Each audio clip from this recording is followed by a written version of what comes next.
Lord Phaethon, this time let me. Vivian? Vivian?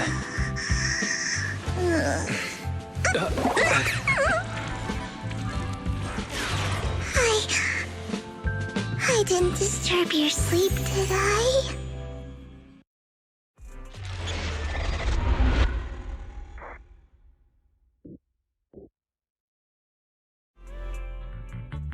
When I got here, the other Lord Phaethon said you were resting on the couch and just let me in. I meant to keep you company while you slept, but then I dozed off myself. I was going to sit here looking super cute, hands cupping my face. You know, like the #1 sleepy face I want to wake up to pose. I can't believe I ended up falling asleep myself. Vivian, are you sure you're awake? That sounded like sleep talk. I'm sure sleeping in that position couldn't have been comfortable either. No, Lord Phaethon. I was just worried that I had disturbed your rest. Just being able to see you sleeping peacefully is already the highlight of my day. No, my entire month. Though it is a bit late, but...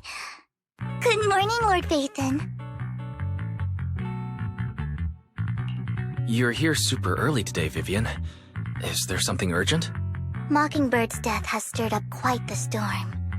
I took some time to gather intel. It seems someone deliberately leaked the story that Hugo is an illegitimate child of the Ravenlock family, but I haven't found the source yet. Could it be Hugo's uncle, Hartman? Maybe he's trying to turn people against Hugo and Mockingbird by playing the illegitimate child card. I suspected that too. He could be using Hugo's background to make people believe Mockingbird is just another Top's pawn. To the upper class, Mockingbird may be insignificant, but it has a loyal following among regular folks. But after some digging, I was surprised to find that the public isn't turning on Hugo. They're actually starting to see him in a better light. Some people feel bad for him. Some relate to his struggles. And Hartman's the one getting all the heat. Public outcry against Hartman is growing, with many believing he murdered Hugo for his own selfish gain. Tops is hosting an industry summit this week, a responsibility usually handled by the Ravenlocks. But my sources tell me another family has taken over this year at the last minute. If I'm not mistaken, Tops is intentionally keeping its distance from the Ravenlock family due to the current public sentiment.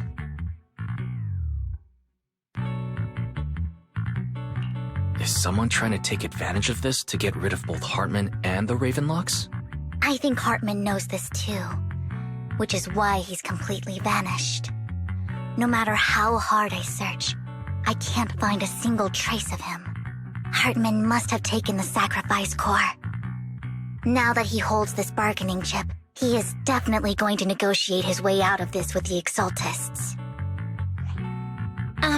Sorry for interrupting. Can I borrow Wise for a minute? Oh, no problem at all. I'm sure you have important faith in matters to discuss. Take your time. I'll just be waiting outside. Wait! Don't go outside, Oh, don't mind me, Lord Phaethon. I wanted to browse the videotapes anyway. I'll be right here. Just let me know when you're done. Thank goodness Vivian didn't walk out the main door. Lycon's been pacing around outside for like half an hour and scared off at least 5 customers. He's stressing over what he did to Hugo in front of Vivian, but he really needs to talk to us. Maybe you should go speak with him first? Sure, I'll go talk to him. At the end of the day, we're all after the same enemy. As proxies, we should become the bridge between them. Good morning, Master Proxy. Good morning. Belle just let me know you wanted to talk to us and Vivian about something? Yes, it's an urgent request from the mayor, one that directly affects New Eridu's safety. However, before we get into the details, as a former member of Mockingbird, I'm concerned about Miss Vivian. Hugo made many mistakes and betrayed the principles of Mockingbird, but I'm certain he didn't intend to put Miss Vivian or you in danger. I don't know Miss Vivian very well, and I was the one who took her companion's life. I might not be the right person to comfort her, but I hope she doesn't regret the choices she made or lose faith in the path she chose. Vivian doesn't seem down at all. In fact, she's been actively gathering intel. I think she's handling this with even greater calm than I am. If you're feeling bad about what happened with Hugo, it might be a good idea to talk to Vivian directly. From what I've seen, she's not as fragile as you might think. That's reassuring to hear. I trust your judgment. You've always had a sharp eye for people. Would you mind coming in with me? I'd like to apologize to Miss Vivian in person. Sure, but just to be clear, I'm staying neutral and not picking sides. You both have your own stance on this. As a proxy, I'll do my best to help facilitate honest communication. I respect that. Thank you.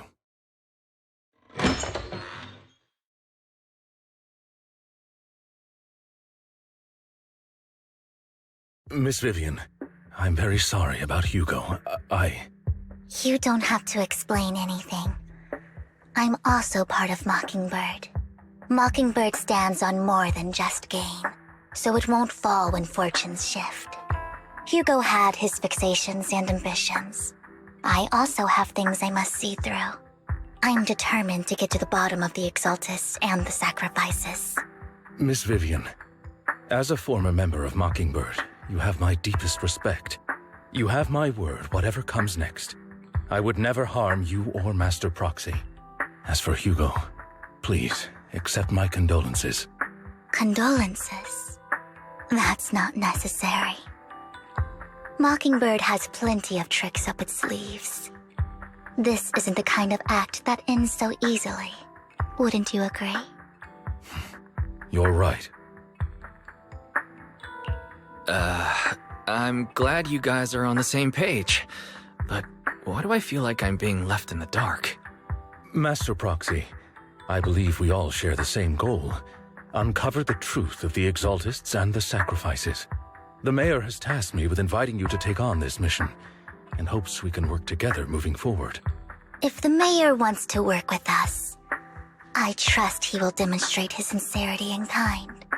Mockingbird will not serve as a pawn for the powerful. That will never change. Of course. While the Mayor cannot handle this personally, he will make sure we have all the intel and support we need. Miss Vivian, I know you have your own intelligence network, but for some high-profile shady dealings, perhaps the Mayor can provide you a different perspective. Please, take your time to discuss. If you're open to collaborating, I'll set up a call with the Mayor so he can speak with you both directly. Belle, Vivian, and I need to think this through carefully with everything at stake. It's not a decision we can make lightly. Of course, I completely understand. When you've made up your minds, you can find me at the Ballet Twins. I'll connect the call to the Mayor now. My dear friends, I'm glad you're willing to keep working with me. I'm truly sorry about what happened to Mr. Hugo Vlad. I didn't anticipate things would turn out this way. As Mayor, I can't fully condone Mockingbird's actions, but personally, I had a lot of respect for Mr. Hugo Vlad. I looked further into Bringer's map. The sacrifices were created by an Exaltist named Landon, who was active in Janus Quarter. Mr. Landon passed away in an accident a few years ago. Before he died, he was researching sacrifices and was said to have created a batch of serum that could turn living people into sacrifices.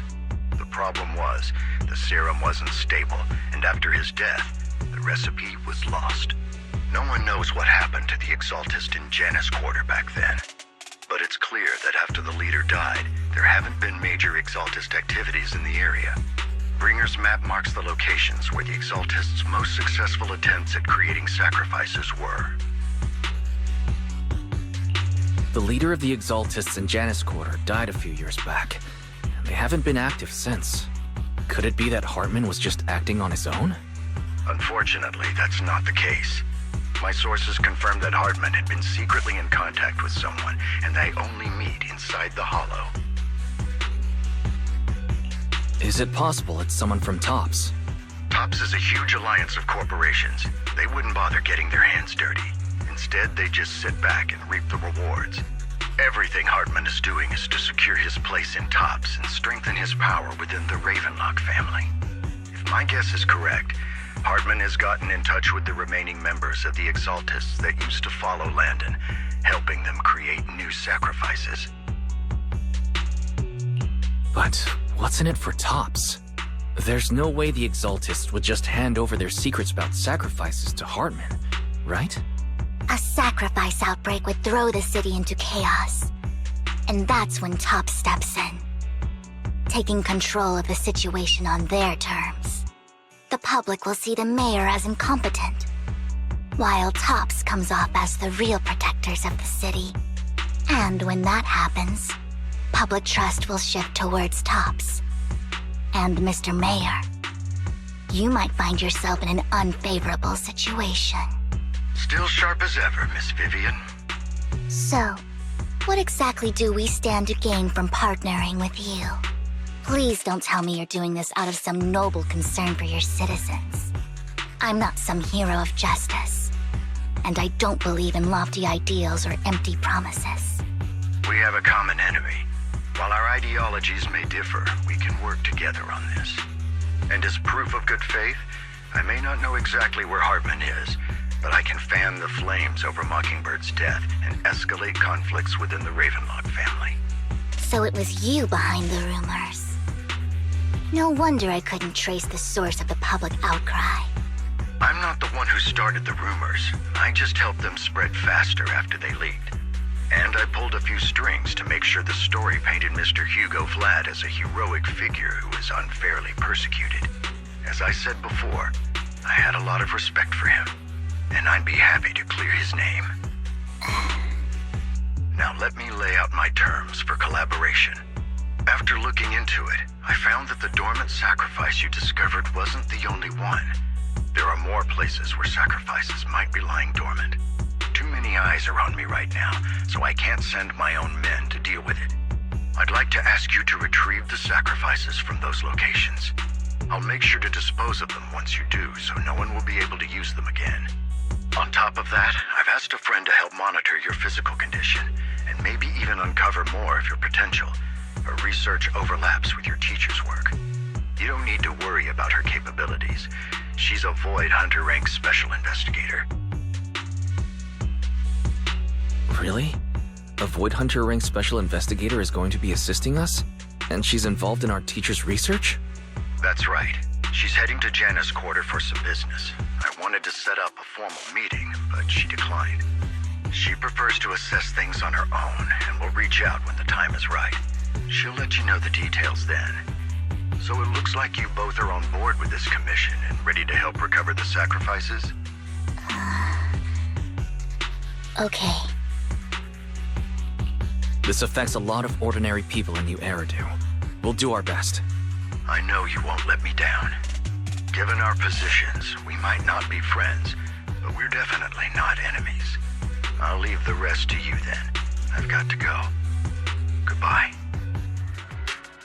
Has someone already taken the dormant sacrifice from here? Or did the Exaltists decide to relocate it? No. If these dormant sacrifices aren't handled carefully, they could awaken and turn against anyone nearby. She wouldn't risk moving them unless it was absolutely necessary. Did she realize the mayor was looking into this?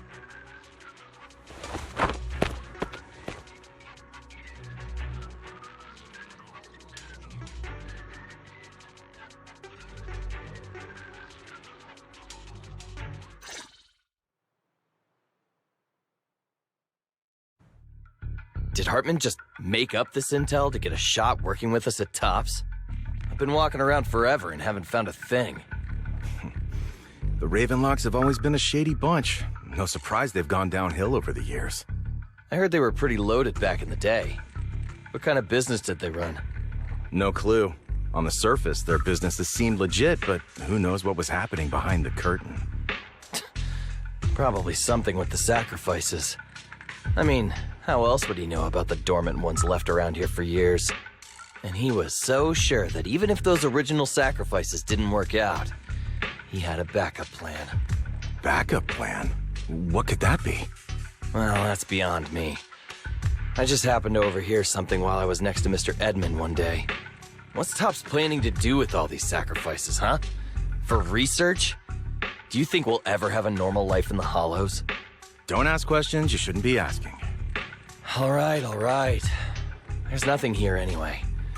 Let's leave the Hollow and report back on what we found. And we'll make it just in time to clock out for the fieldwork shift. Let's get out of here first.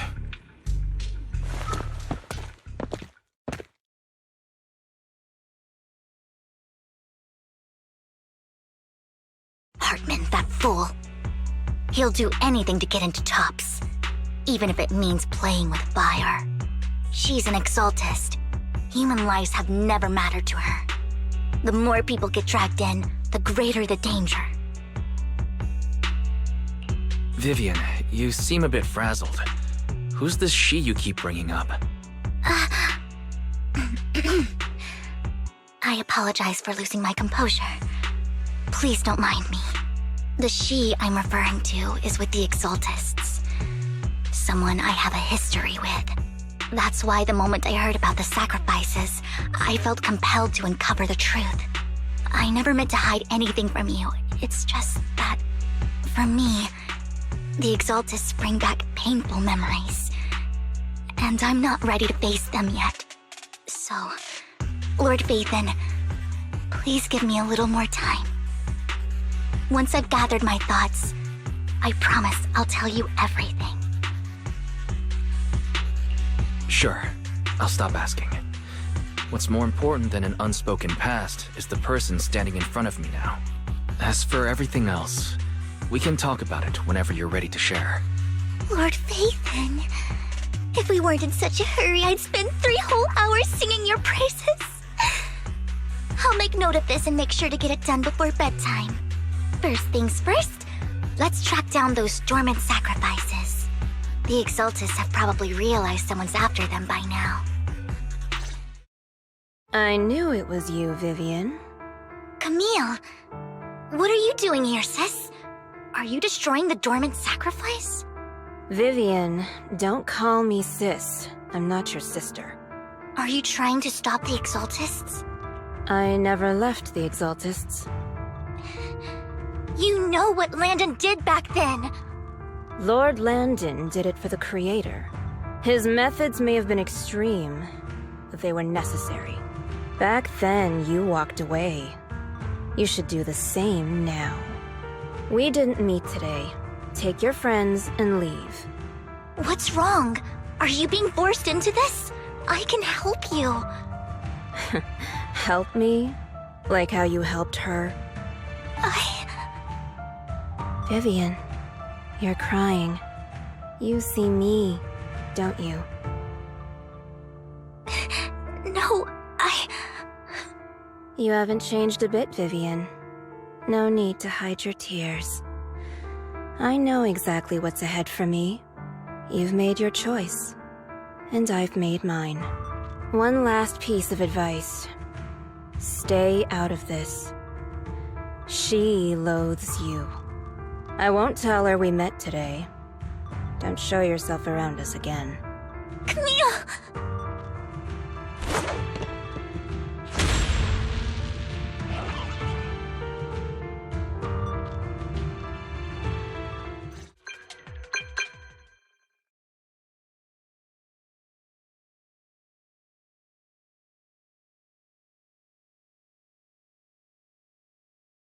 You've been gone forever. Did you run into any trouble?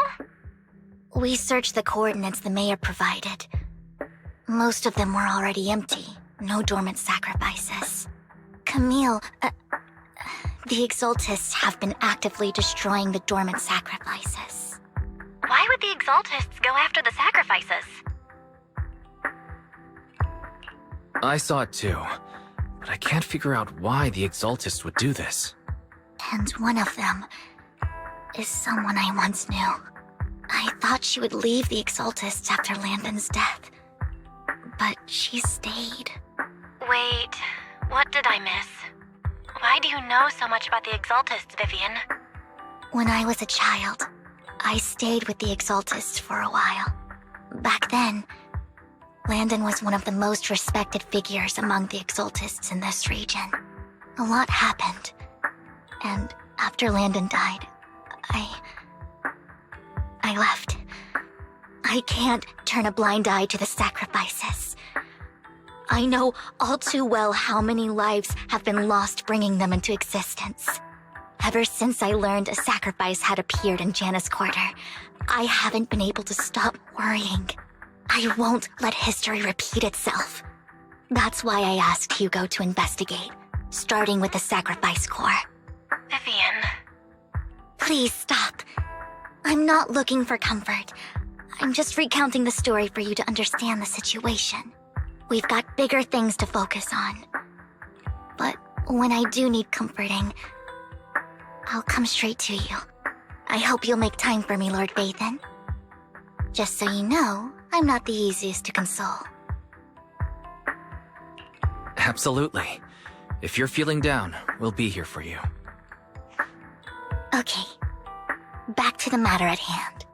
That conversation between those two TOPS employees back in the Hollow is still bothering me. They said Hartman had a backup plan, and that got me thinking about some news that was quietly swept under the rug. Lately, there have been mining accidents in Ravenlock-controlled areas. Many workers have died. The families were paid off with huge settlements, way more than usual. No protests, no controversy, and the issue was buried. But considering the Ravenlock's financial position, why would they be so generous with payouts? That sounds sketchy. Do you think those accidents were faked? Precisely. I don't think those workers died in mining accidents. I'm planning to reach out to some old friends, see if they've heard anything about this. Do you have time, Lord Vathan? My contacts are just near 6th Street. Care to join me? Sure. Let's go together. Rain! Long time no see. Yeah, it's been a while. Rain? So you're the old friend Vivian was talking about. Yeah, Phaethon. Long time no see. Rain! You actually know that Lord Vathan is Lord Vathan? No, I mean, you actually know Wise is Lord Vathan. I didn't know right away. One time, I needed a favor from Nicole. I only found out after meeting them. I mean, who would expect a legendary proxy to be running a video store for a living?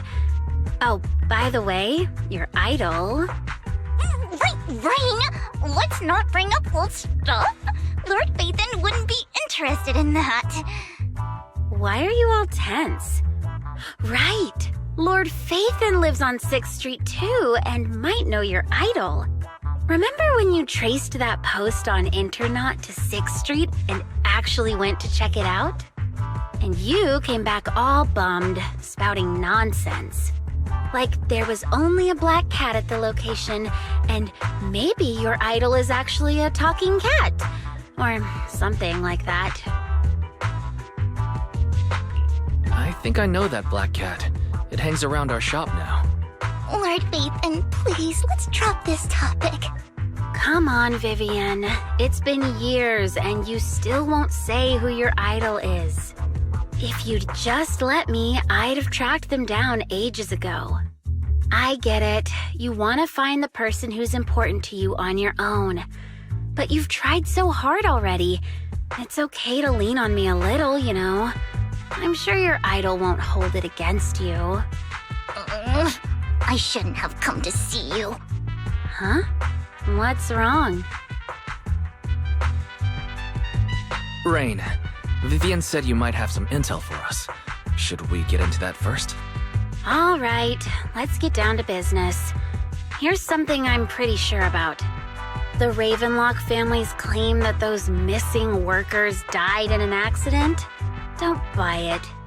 The last signal from those workers was near the Hollow. Then communication went dark. I think they were taken into the Hollow. And yesterday, I picked up that the Ravenlock family secretly hired some people to search the Hollow's perimeter. I caught a weird distress signal from someone and managed to track down the source. When I tried to reach out, the signal cut out completely. The last trace of the signal was near Lumina Square. Finding someone in real life isn't really my thing, so that's where you come in. Okay, we'll take a look around. You just said this is something you're sure of.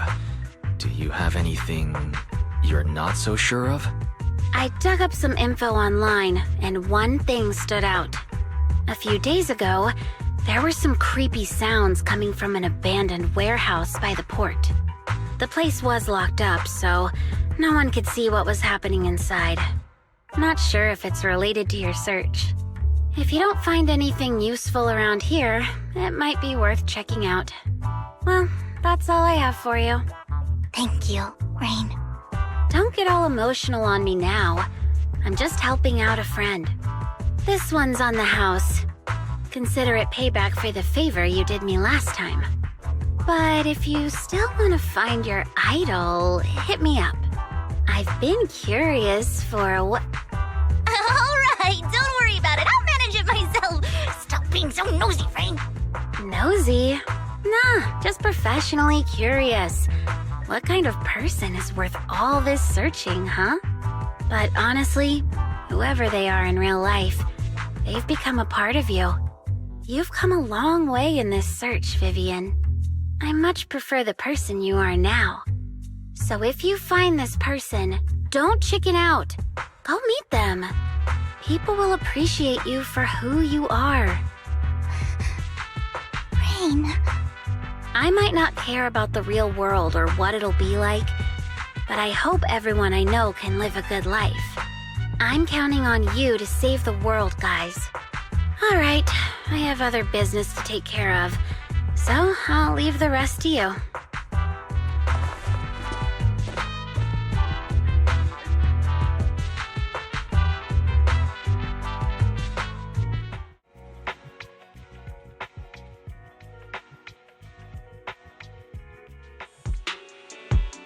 Don't take me back, please. I was wrong.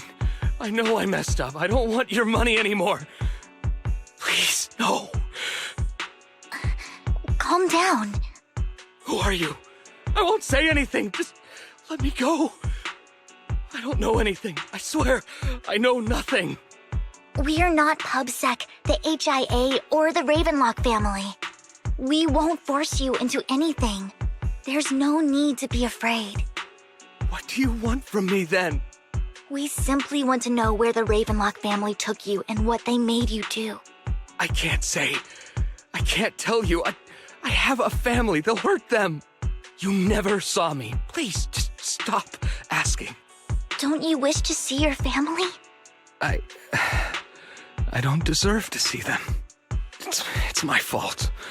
I was greedy. I did this to myself. But your family must miss you dearly. I'm sure they won't blame you. No, it's my fault. It's all on me. I don't want to drag them into this. If the whole ship is sinking, no one on board can escape. I'm just a nobody. And right now, there's nothing I can do to change anything. If you care about your family and friends, now is your chance to stop the disaster before it's too late.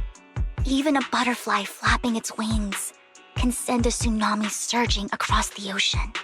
No one knows how this will turn out. But if you do nothing now, the only thing waiting for you at the end will be regret. We're not here to turn you in, and we won't force you to confront them. You'll be safe with us. I'll help you return to your family. But you must tell us precisely what happened. Hartman offered a huge amount of money, looking for workers to go into the hollow to guard something. The money was way too good.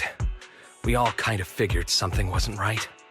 I thought it was just smuggling or guarding some kind of illegal ether resources, so I signed up. After we sent in our applications, Hartman's men took us into the hollow. The first place we went, there was a strange box. When we got there, they handed us some pills, saying they'd improve our aptitude for ether. for us to last longer in the hollow. But after I took them, everything went fuzzy. Something was definitely off about those pills. When I woke up, I saw my coworkers dead in front of me. And there was blood all over my hands. They said something about me being a good experiment, moved me somewhere else, and locked me up. They wanted to inject me with something. I got scared and didn't know what was gonna happen. But then a blonde guy found me, gave me a carrot, and let me go. So I escaped. I didn't want to kill anyone. I don't know. It wasn't your fault that your coworkers died. You were just a tool in their hands. Do you remember the place they first took you? Do you know what was in that box? I only remember the first place was like a rooftop. I think it was on top of a tall building.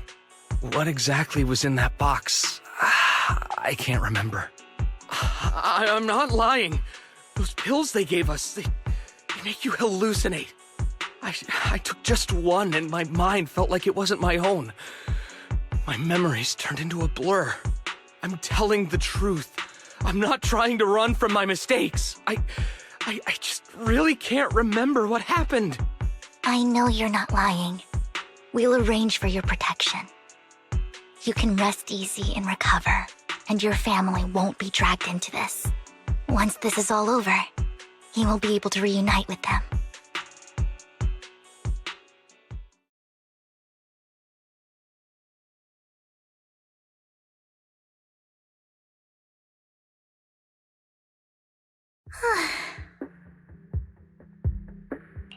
Sometimes I wonder if you've had some kind of special training, Vivian. No matter who you're up against, you seem to analyze the pros and cons and make a judgment in no time. Actually, I wasn't always like this. I used to run away when things got tough. There was even a point where I just wanted to disappear. As if my very existence was the source of suffering. I wondered. Perhaps leaving it all behind could put an end to the pain. It's hard to picture that. My first impression of you was pretty, assertive. Well, I was on a mission at the auction when we first met. And just as Rain said, I've come a long way from who I used to be. Speaking of Rain, it's quite a coincidence that you two know each other and are actually close. You even know one Denny Boo. That surprised me. We might have crossed paths without even realizing it. Enough about me. Tell me more about you, Lord Phaethon. Where have you been? And what have you experienced? Looking back, it feels like I've been through a lot lately. Belle and I even lost our Phaethon account. It's a long story, starting with how the Cunning Hares took something from the Red Fang gang.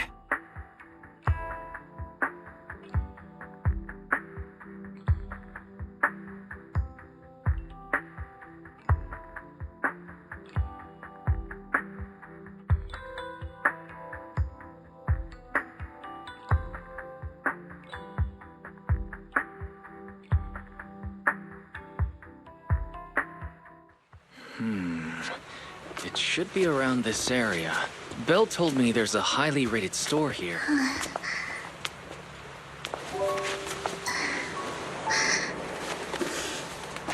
Lord Phaethon! What's wrong? I've seen that black cat on 6th Street. That harmonica in the outer ring you mentioned. I've heard it before, too. I've even been to the monument outside Hollow Zero. But none of that was a coincidence. It was me.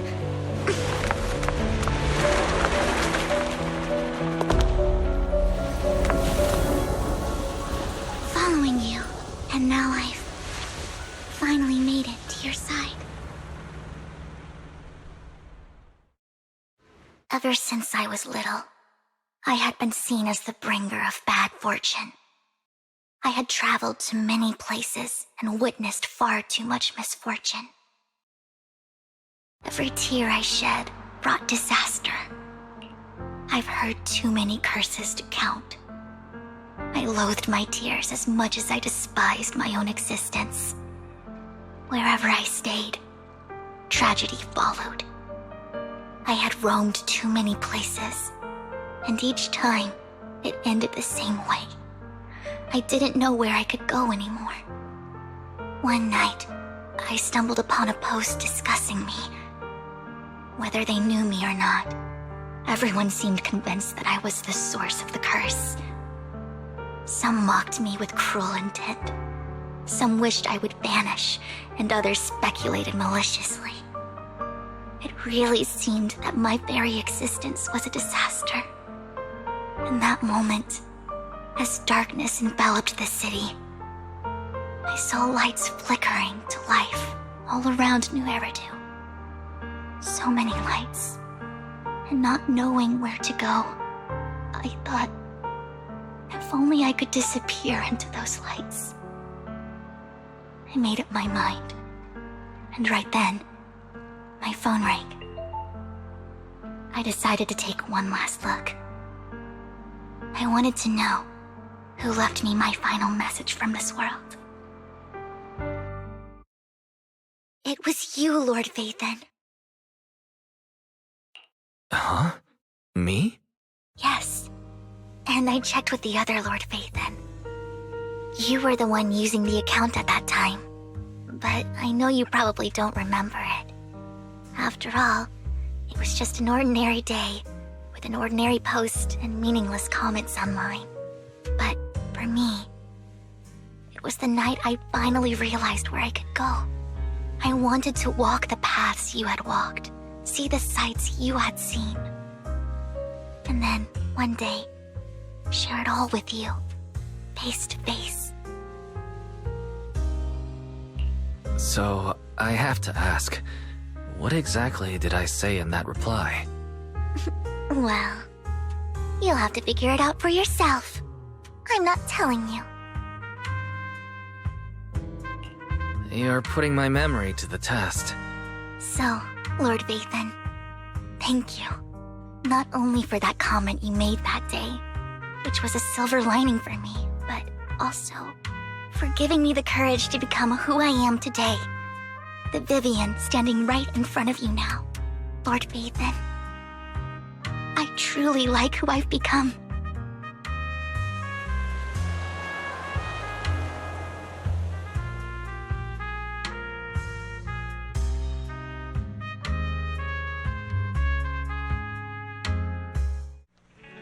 Wise, you're back.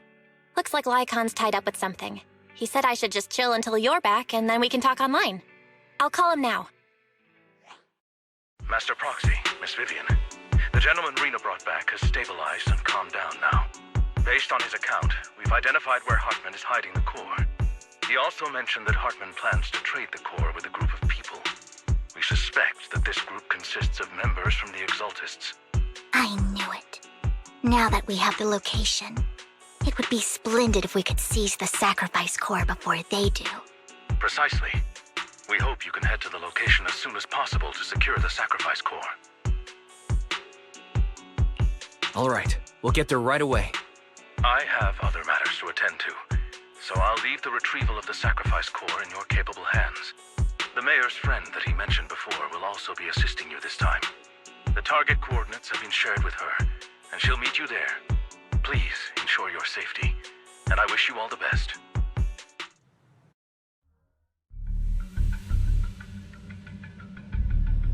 Where's the sacrifice core? Camille, you really think I'd stroll around with something this important? Plus, even though the Ravenlocks and the Exaltists have been working together for ages, I've hardly even met Lady Dina. I'm the one offering the sacrifice core here. I'm curious what Lady Dina's got lined up for me in return. I'm just here to verify that the core you mentioned is real. Once that's sorted, Lady Dina will give you a proper response. Our partnership isn't just talk. We need to be sure you have what we need before moving forward. Sure thing. I'll take you to where I keep the core. Once you verify it's legit, have Lady Dina come over. We'll lay everything on the table face to face. All right, lead the way. It seems Hartman is trying to bargain for more. What a greedy and insatiable man. It's just that... Why would they only send Camille for something as important as the sacrifice core? And I can't shake the feeling that Camille doesn't want Hartman and Dina to meet.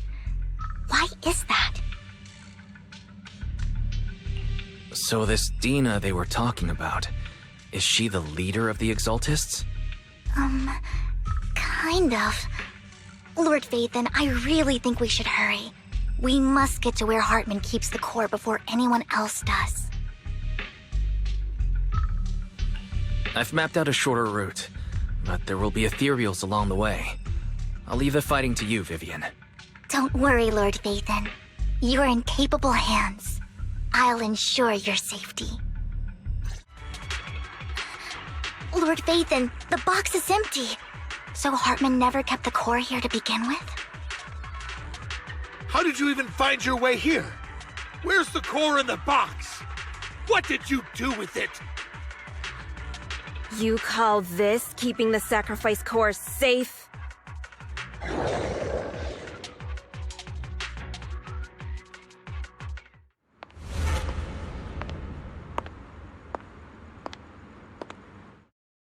Vivian, it's been ages. Dina! Oh my, you actually remember me. So sweet. Look at you, thriving. I thought you'd totally forgotten about our past. So, tell me, do you ever dream about the people you've killed? Are they crying in your head all night? Back then, I had no idea. You had no idea? While you were soaking up all that love from Daddy and everyone else, you had no idea what was going on? I wasn't... Lady Dina, Miss Vivian didn't actually...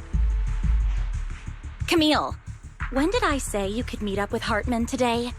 I just wanted to make sure the sacrifice core is legit. I was worried Hartman might try to pull a fast one on us. Really? So loyal. I thought you'd be more like the old days. Just a few words from Vivian, and you'd be plotting my demise. Just like what you did with Father. I won't, Lady Dina. Don't even think about betraying me, Camille. You owe me for what went down back then. However, I do understand your worries. This core, it's fake. No way! I got this straight from Hugo! It can't be fake! How can you just claim it's fake without any proof? Ugh, seriously?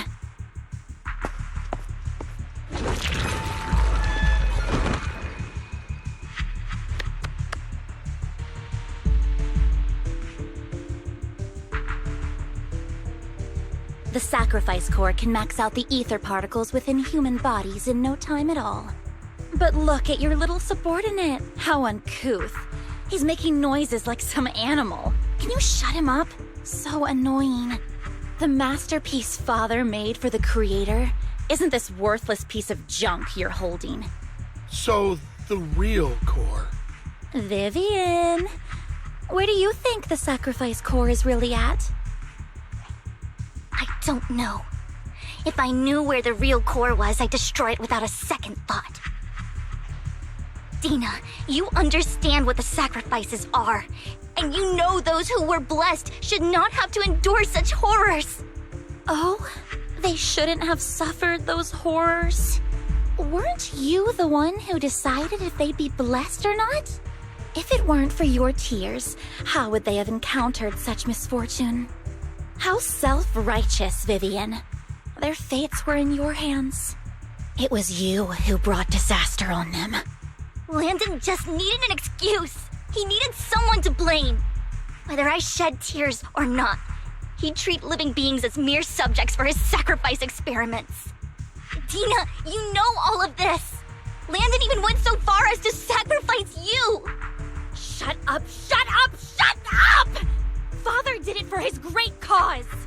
Vivian, why do you always mess everything up for me? Everything! You did it before, and now again! You just had to ruin my plan. I was so close to fulfilling Father's last wish. If you don't give me the sacrifice core, be prepared to become food for the ethereals. I told you I don't have the sacrifice core. Otherwise, I would have destroyed it already. Lord Phaethon, find the right moment to retreat. She can be quite unpredictable when her temper flares. Oh, really? You don't have it? Then I suppose there isn't a reason to keep you alive.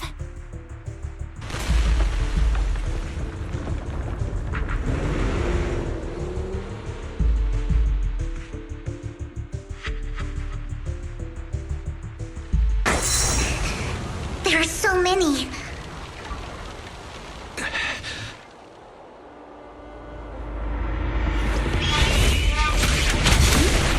It's ink?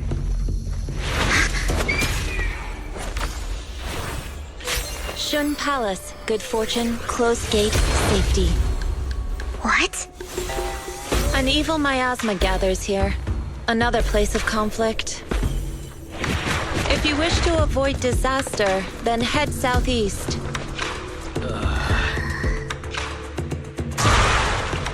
Now! Thank you.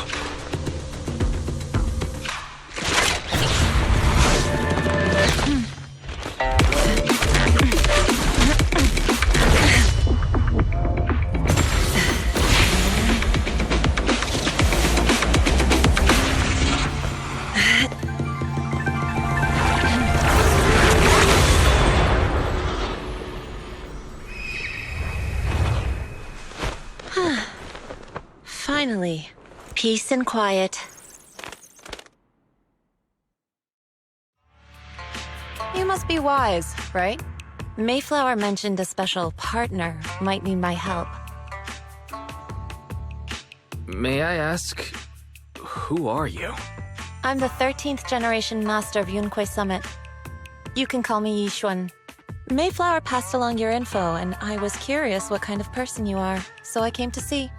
At first, I thought it might be a hassle, but your energy feels really calming. Quite nice, actually. So, you're the investigator the mayor mentioned? Yes. He also asked me to be your temporary teacher and offer you a bit of guidance. Guidance? What does that mean exactly? Unfortunately, this isn't the right time or place to talk. I have some investigation work to catch up on, and it seems you've got quite a lot on your hands, so let's part ways for now. I'll find a good time to visit you soon.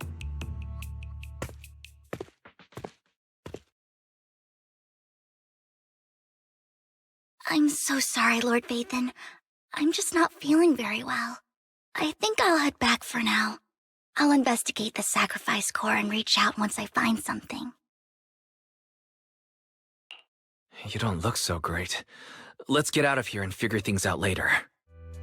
Lord Phaethon, are you going to rest now? I can head back later, Vivian. You seem a bit off since we left the Hollow. If you want to talk about what's bothering you, I'm here. Sometimes it helps to get it out. I didn't mean to keep my past from you, Lord Phaethon.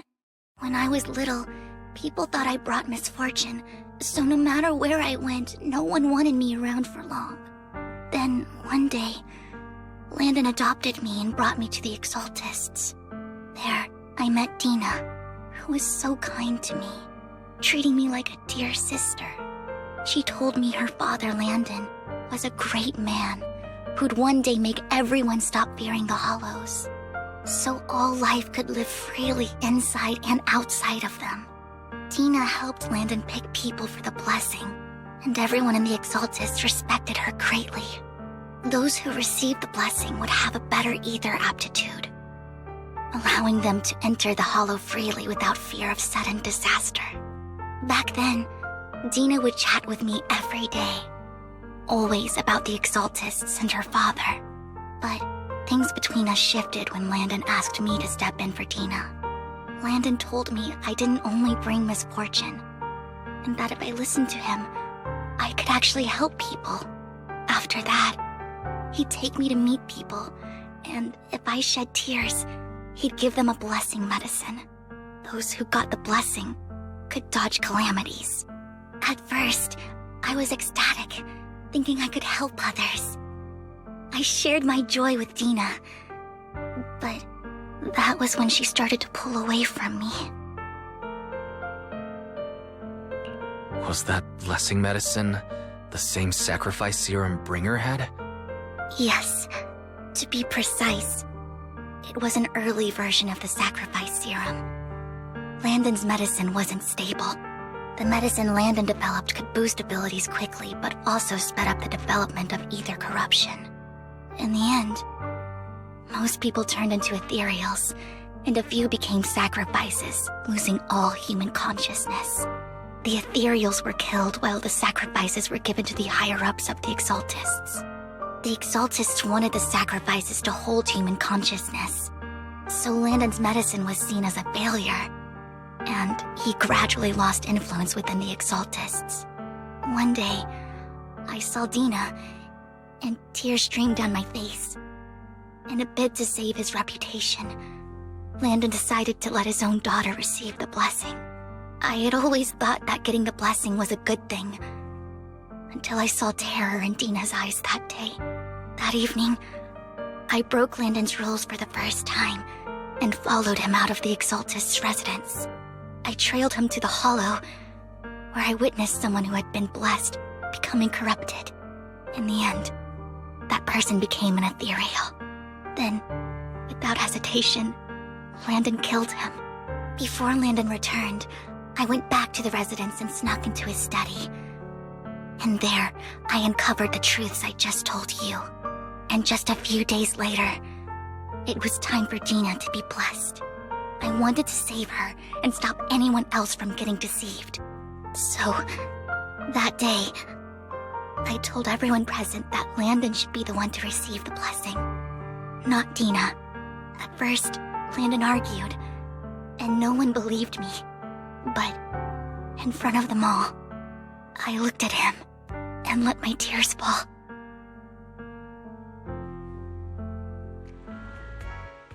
Lord Landon, please accept the blessing.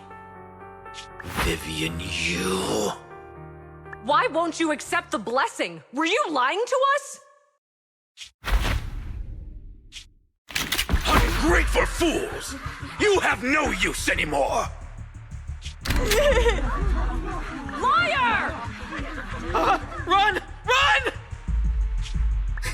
Dina, wake up! We have to go. Vivian, what's happening? Listen to me. Lord Landon's so-called blessing isn't...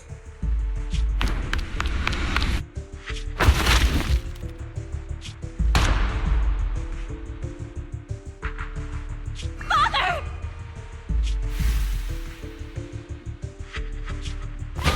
No, I was just... Mom, I want to go home. It's got nothing to do with us. This is just what happens when you don't accept the blessing. Vivian, was this you? Dina, I just didn't want you to accept the blessing. Everyone who does ends up... I just don't want to lose my father. You knew? If you knew what he's done, you... He's my father. He's all I have.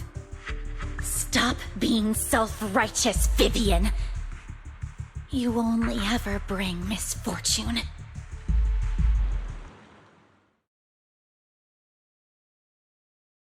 I thought once Landon was gone, Dina would leave the Exaltists.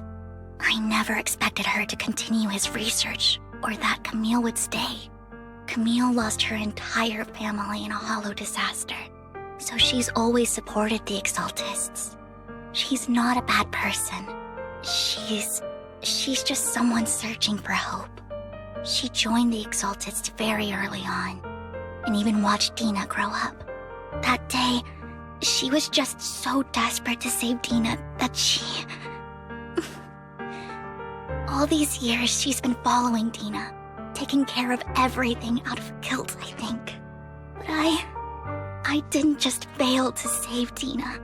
I trapped her. I see misfortune approaching, but I can never change its course or avoid the bad ending. Maybe I really am a bringer of misfortune. No, you're not the one causing trouble. Whatever went down with the Exaltist, it was Landon who was pulling the strings. As for Dina and Camille, they knew the truth and they made their choice. The Hollows and the disasters they caused took more than just their loved ones. Not all survivors cling to obsession and hatred like those two do. Lord Phaethon. You need to believe in yourself, Vivian. From what I can see, you're handling this sacrifice crisis pretty well on your own. Besides, you told me you really like who you've become. I hope that you can believe in that at the very least. Yes, that'll always be true. Thank you for listening to my story today. Years have gone by, but I've never had the courage to face all this. Maybe Dina and I were meant to meet today, so I could finally spill it all out. It lightens my heart a little.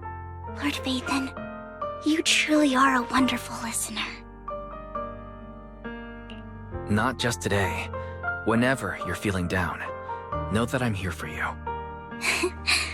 I will. It's been such a long day. You must be exhausted. I'll track down the location of the sacrifice core and let you know what I find. Good night, Lord Phaethon.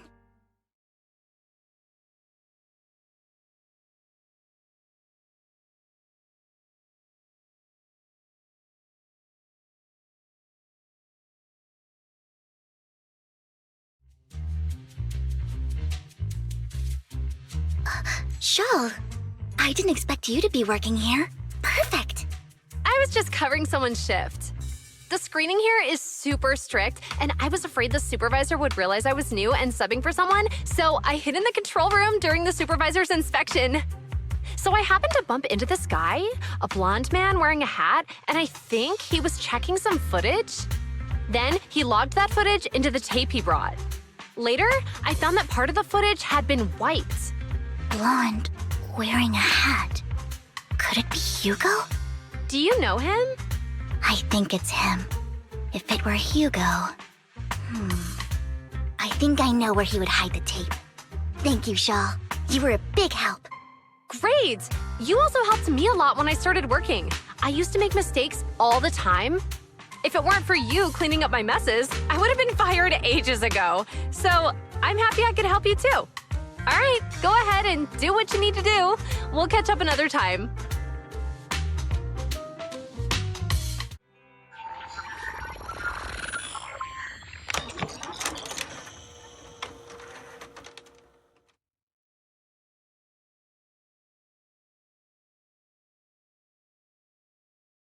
If I'm not mistaken, you and Vivian share the same goal. Silence is no good for negotiation. I just don't want Dina to reach a point of no return. Hasn't she already reached that point with what she's doing? The formula for the Landon serum was lost, but a batch survived, and Dina was able to develop a substance that can be used for mind control. She's trying to combine the two to make sacrifices that would obey human commands. If the dormant sacrifice and the remaining Landon serum are destroyed, we can put an end to this. Dina's concoction can't create sacrifices on its own. And the sacrifice core? That belongs to the creator, not her. Although I find Landon's methods despicable, I can't deny that the Exaltists and the creator are leading us in the right direction. I just don't want Dina to spend her life trapped by her father's mistakes. I mean, no offense, but I find your protectiveness rather weird. I will confirm the location of the dormant sacrifice and find the chance to relay the information to you. I do not want any of my people to be going into danger. As for the sacrifice core, I can only guarantee that it will not fall into her hands. As for how things will ultimately play out, The Creator will guide me.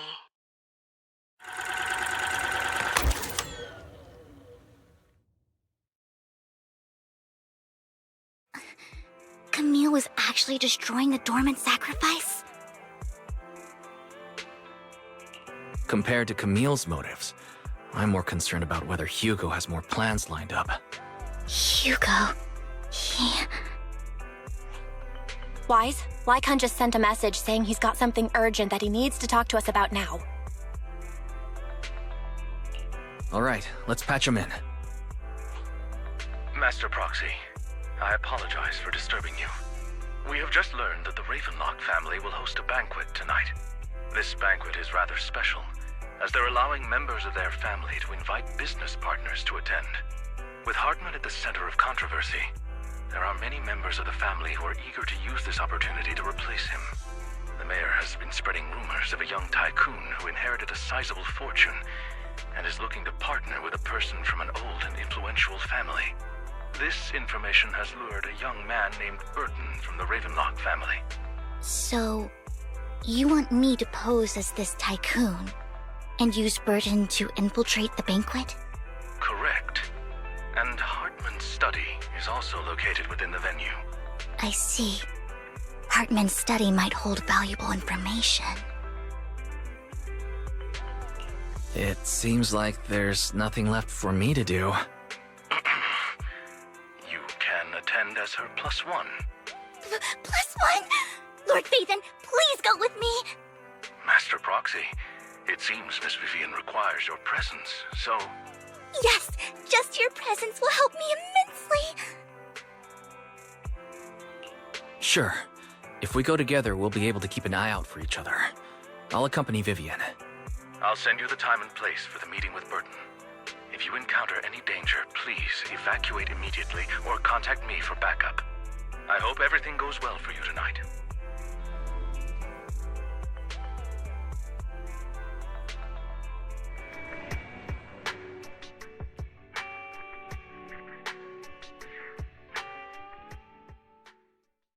Miss Banshee, I believe I've shown you my sincerity. Now how about you? Sincerity? My presence here is a show of sincerity. If we're to work together, Miss Banshee, you should drop your pretentious act. I am well aware of the ways of the Ravenlock family.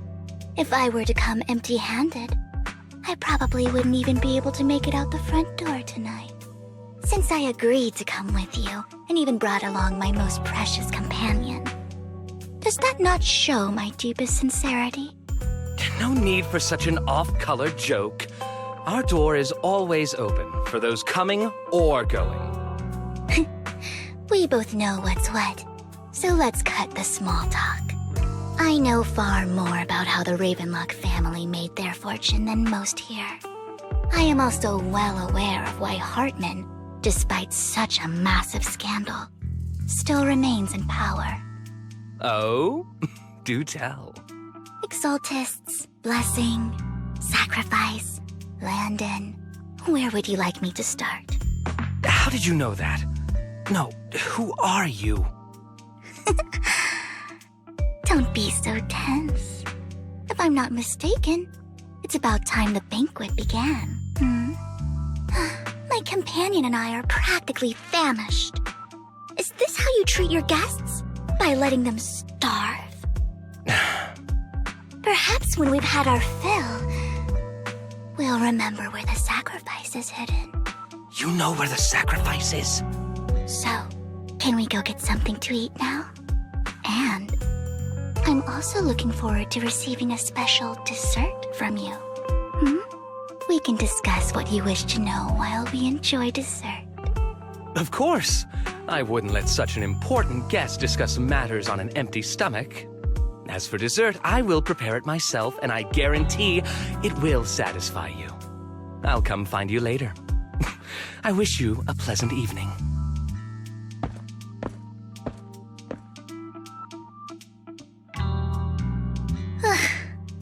these kinds of people are exhausting to deal with. I really don't know how Hugo used to put up with it.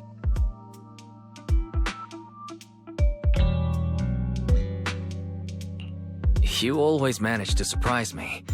You sent him off with just a few words. If I were him, I'd think you were a powerful noble lady.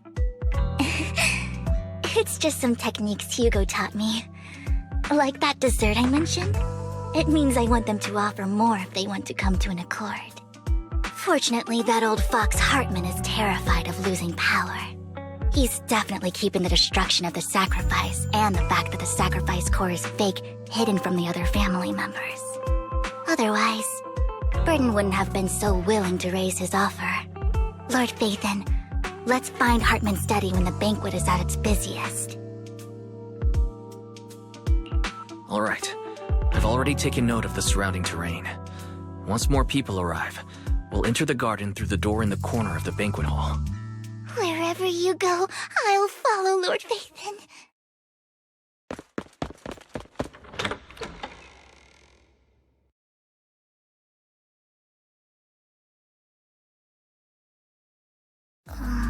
Isn't this going a bit too well? The security outside of the manor is really strict, but maybe it's more lax on the inside? Just in case, though, let's contact Lycon. Right. Having some backup would be safer. Let's check Hartman's recent correspondences for clues. I still have concerns about the sacrifice core. Right. Though the core he gave Dina was fake, Hartman might have left a trick up his sleeve and hid the real one. Then let's split up.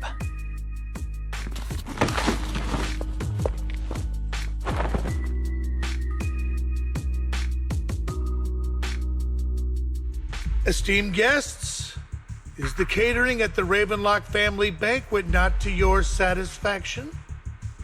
So much so that these two distinguished guests felt the need to come to my humble office to scavenge for food. Don't want to come out? Well, after all, you don't have long left. Burton, that greedy idiot, fell for the mayor's trap. But I never expected that he would bring you into my territory. I suppose I should thank him.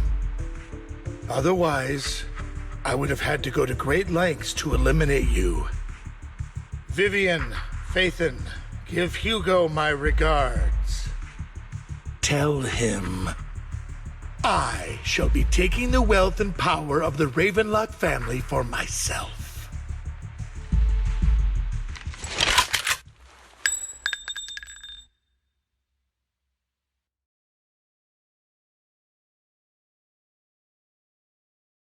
The bullet?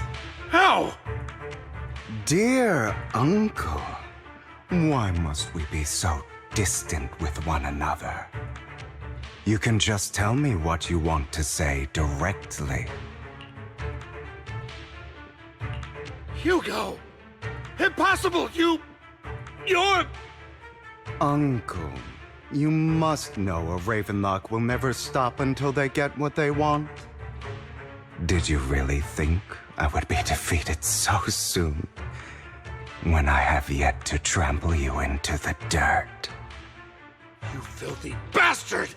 You only know how to resort to these petty tricks! Petty tricks?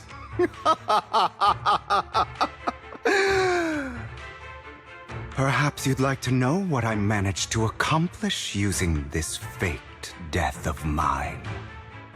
My dear Uncle.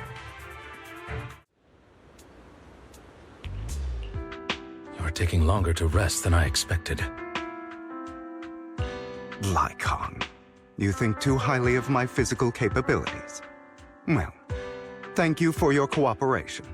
I must say, if nothing else, at least your acting skills have improved.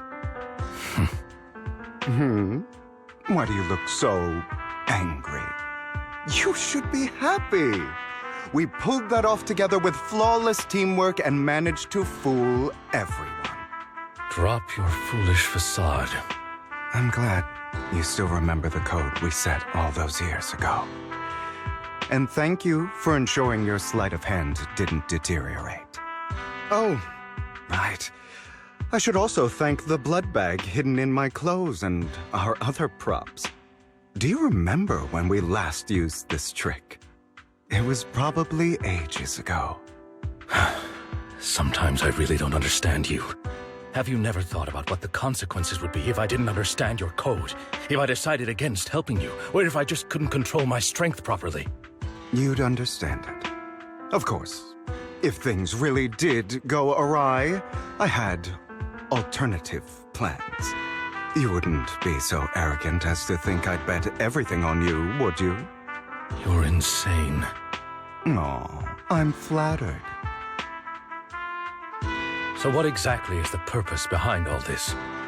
Surely after going to such great lengths to erase your own existence, you don't just plan to hide here and reminisce about the past with me. Don't try to brush this off. I've already helped you enact your plan. Tell me the truth. Don't get your tail in a twist. I have more plans that require your assistance, so naturally I would not hide anything from you. Simply put, as things stand, whether as Hugo Vlad or as Mockingbird, I am doomed to die. Seems you've made quite a few enemies. As a member of the Ravenlock family, I negotiated with Edmund and managed to obtain resources from Tops for my future plans. I also confirmed what attitude they held toward your master, the Mayflower family. Meanwhile, I used my identity in Mockingbird to strike a deal with Hartman and gather information on their collaboration with the remnants of the Exaltists. That's where I got my intel on what Bringer left.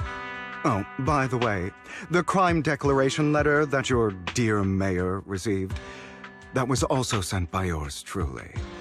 He's probably figured that out by now, right? Though I'm not sure if he told you.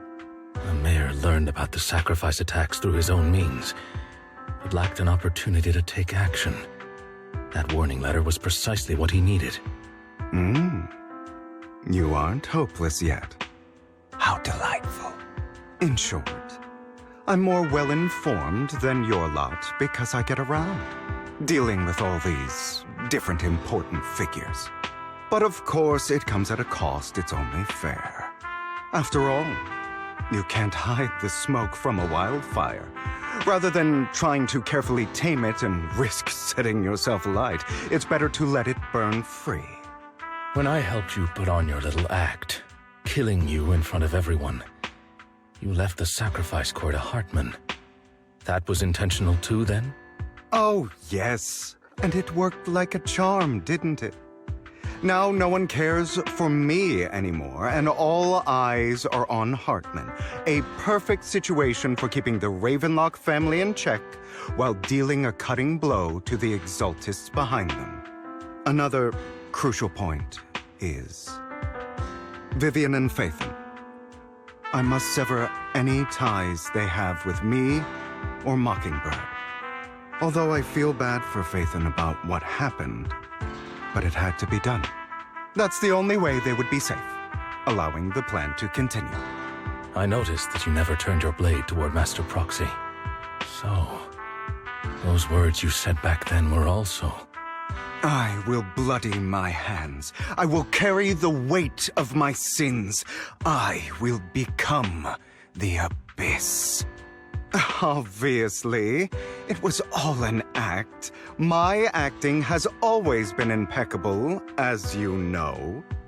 Hugo, you're taking such a tremendous risk. Why? Would you believe me if I said it's for justice? But unfortunately, it's not. I want revenge on the Ravenlock family. And I will make sure that despicable excuse for a human being, Hartman, suffers a slow, torturous end. Of course, I also promised Vivian that I would help her investigate the whole thing with the Exaltists. That's all. You don't look too good. Is it your wounds? No. This is the first problem I plan to resolve. Lycon, do you have a place that is sufficiently discreet, quiet, and can take a lot of damage?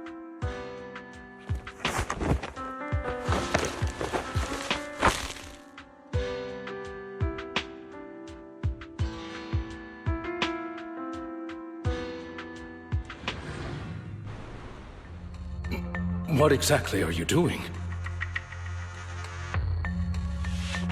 Don't look at me like that. If I didn't have to do this, I wouldn't. Hartman recently obtained a bizarre substance, most likely from those crazy exaltists. After use, it allows control of the victim's mind. To some extent. You were dosed with it? To be more precise, Lycon, I deliberately allowed Hartman to put this drug in my cup to facilitate our previous collaboration.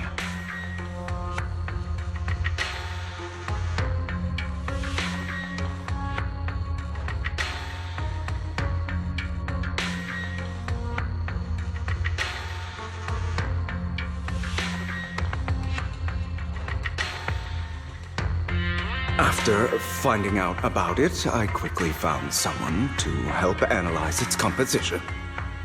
The good news is he gave me a very low dosage, perhaps because he was afraid I might notice. There's a different medication that can delay its onset, preventing me from actually being under his control. I simply need to put on a show in front of my dear uncle. The bad news is that currently there is no antidote. When I delay those effects, however, they will accumulate and erupt when my body reaches its limit. It may even break my mind. And that's exactly what's happening now. I need to endure those accumulated consequences.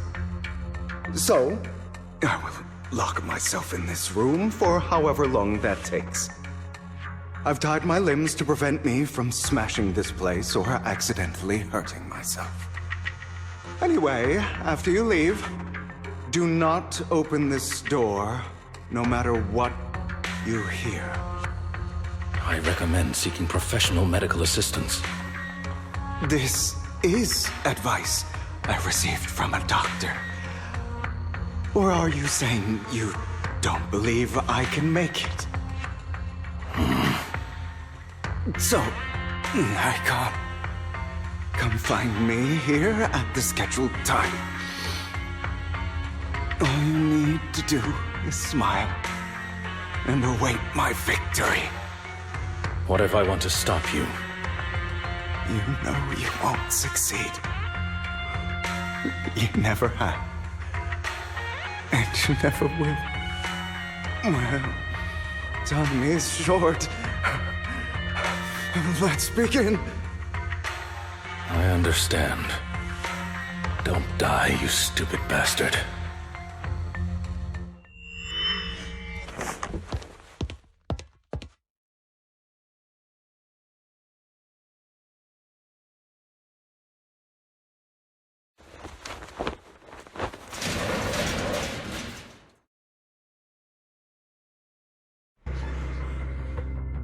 All your fault.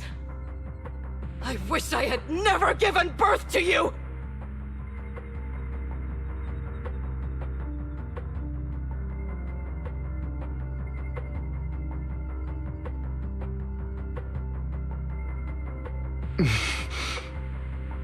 Oh, everything will get better if you just die, right?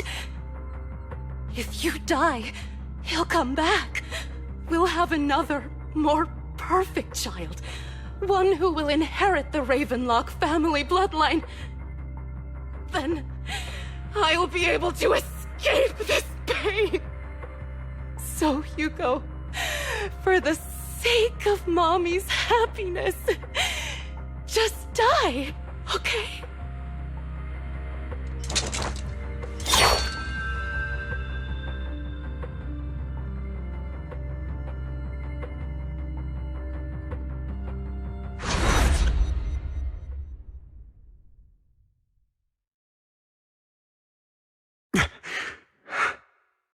So, I wasn't awake yet after all. That's because you don't want to wake up again. Who are you? I am you. Hidden deep within your heart. Your most true self. You want to kill her, don't you? Your so-called mother.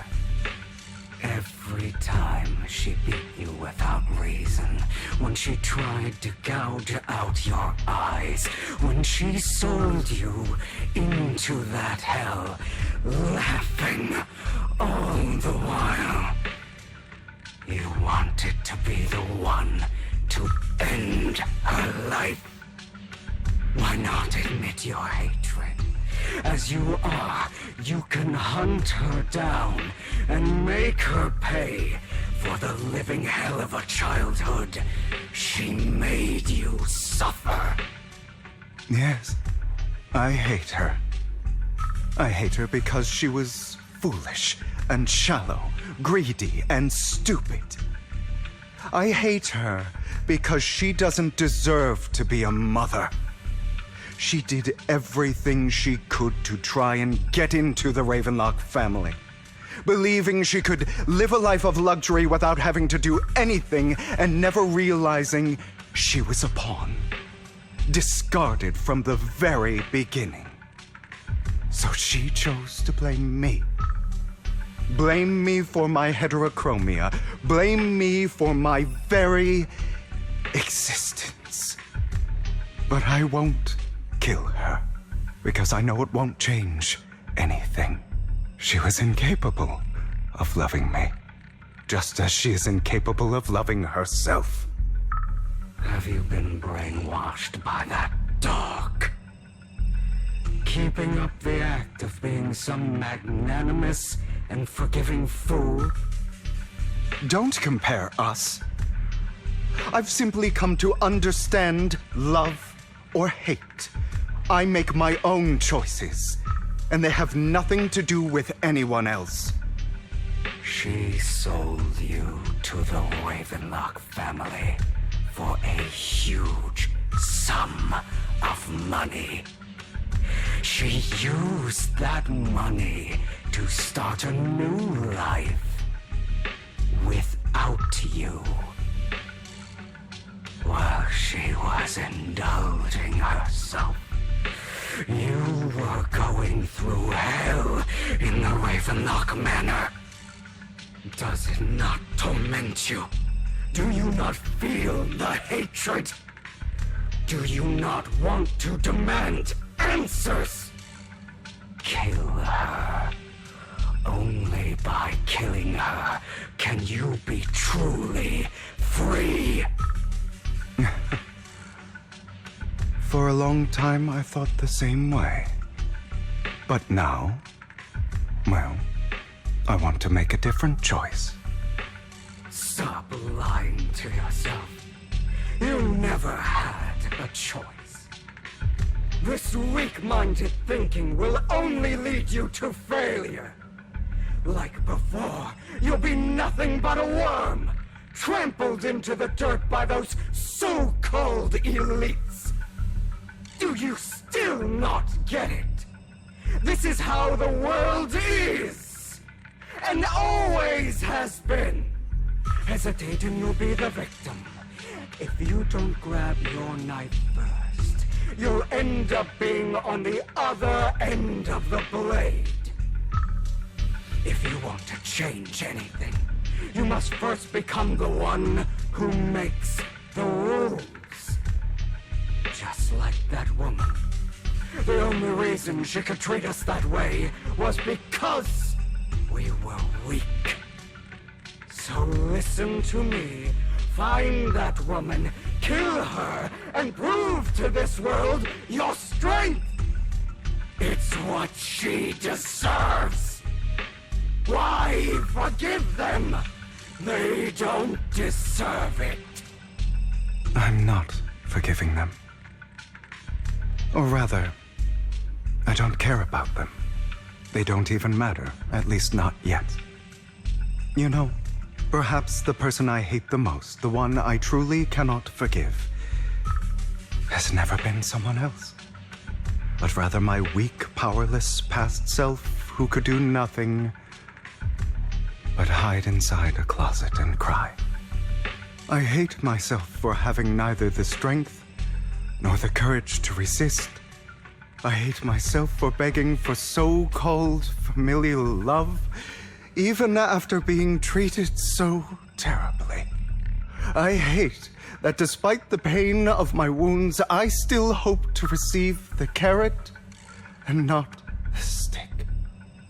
And that means you, correct? So, I forgive you. I forgive myself. You'll regret this, fool. Your pretty words mean nothing. You will ultimately return here to me.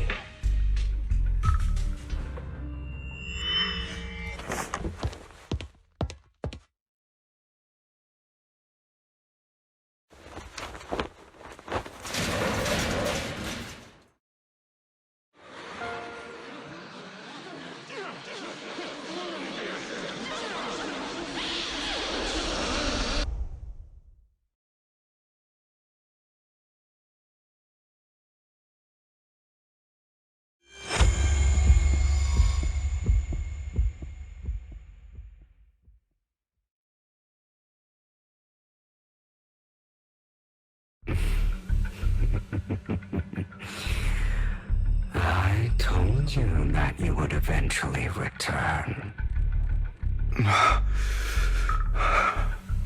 We meet again, my friend. I told you, I am you. The side of you that you've always tried to deny existed. Of course. I know. This time it's about Serena, right? Yes, your half-sister, and the only child in the Ravenlock family who was kind to you. Unfortunately, it was her kindness that led to her untimely death. It was my fault. I don't like the way you blame yourself, because that means I'm to blame as well. And I don't think I did anything wrong. Your mother sold you to the Ravenlocks. And your father, he saw your talent and wanted to use you to push the other children into competing with each other. My brothers and sisters wanted to get rid of me from the moment they first saw me. In their eyes, you were no more than a slave. But Serena dared to treat you, a slave, as if you were human. And so, she was fated to die. They tried to kill me many times, but I was careful, and they did not succeed. So they killed Serena, who was weaker, an easier target, and pinned everything on you. Serena died in your place. Those cruel brats thought that by reporting this to Father, they could use it to get rid of you, a rival who threatened their positions. Yet, not only did Father not blame you for the incident, he praised you for it. In this world, only the ruthless, cruel, and merciless can stand at the top. And that's exactly what you managed to live up to, no? You found a perfect opportunity thereafter to catch the ringleader of the group who framed you and almost beat him to death.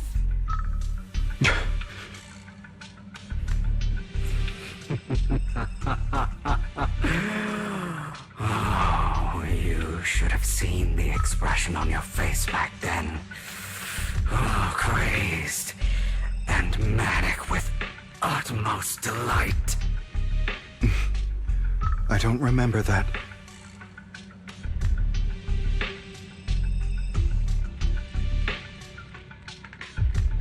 Here you go again, trying to deny your desires. Deep down inside, you've always wondered, asking yourself why these evil people never got the punishment they deserved. Why the world is so unfair. Don't you want to rip them to shreds? Just like that day when you beat that boy's face into the dirt until he was barely recognizable. His disgusting blood staining your fists. Recall your exhilaration, your cathartic release of rage, that outpour of hatred. That victory belongs to you. You deserve it. Those brothers and sisters of mine are all dead. I cannot take revenge against the long deceased. They died by Hartman's hand, dying in the power struggle to become the Ravenlock family's heir, rather than by our scythe. Boring. Boring. I find it hilariously ironic. Children who would murder their own kin for scraps of power dead at the hand of their uncle who followed their example. Is that not karma? Power struggles pitting kin against each other, betrayal, suspicion, and hatred between people of the same blood. It's like a curse written into the Ravenlock family's genes. Laughably stupid. Don't forget, my dear, that the same blood flows through your veins.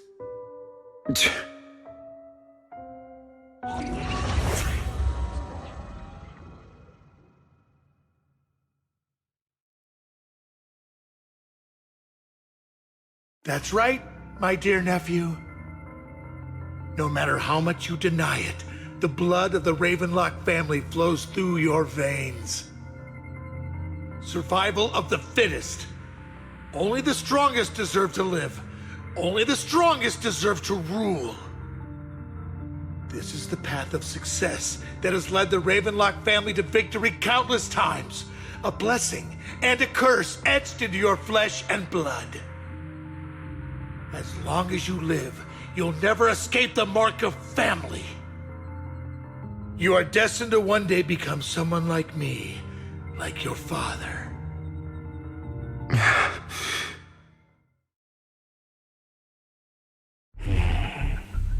Is that fear I sense? I can see you trembling. Why does the Ravenlock bloodline terrify you so? I won't become like my father. Never. You won't become a failure like him. So relax. Our power eclipses him, and so does our ambition. So, do not deny your own desires. Do not resist your own ambition. This is the talent you were born with. The best gift fate has ever given you. Admit it. Deep within your heart lies a spark, yearning to ignite a raging inferno that will burn everything down. And I am that spark.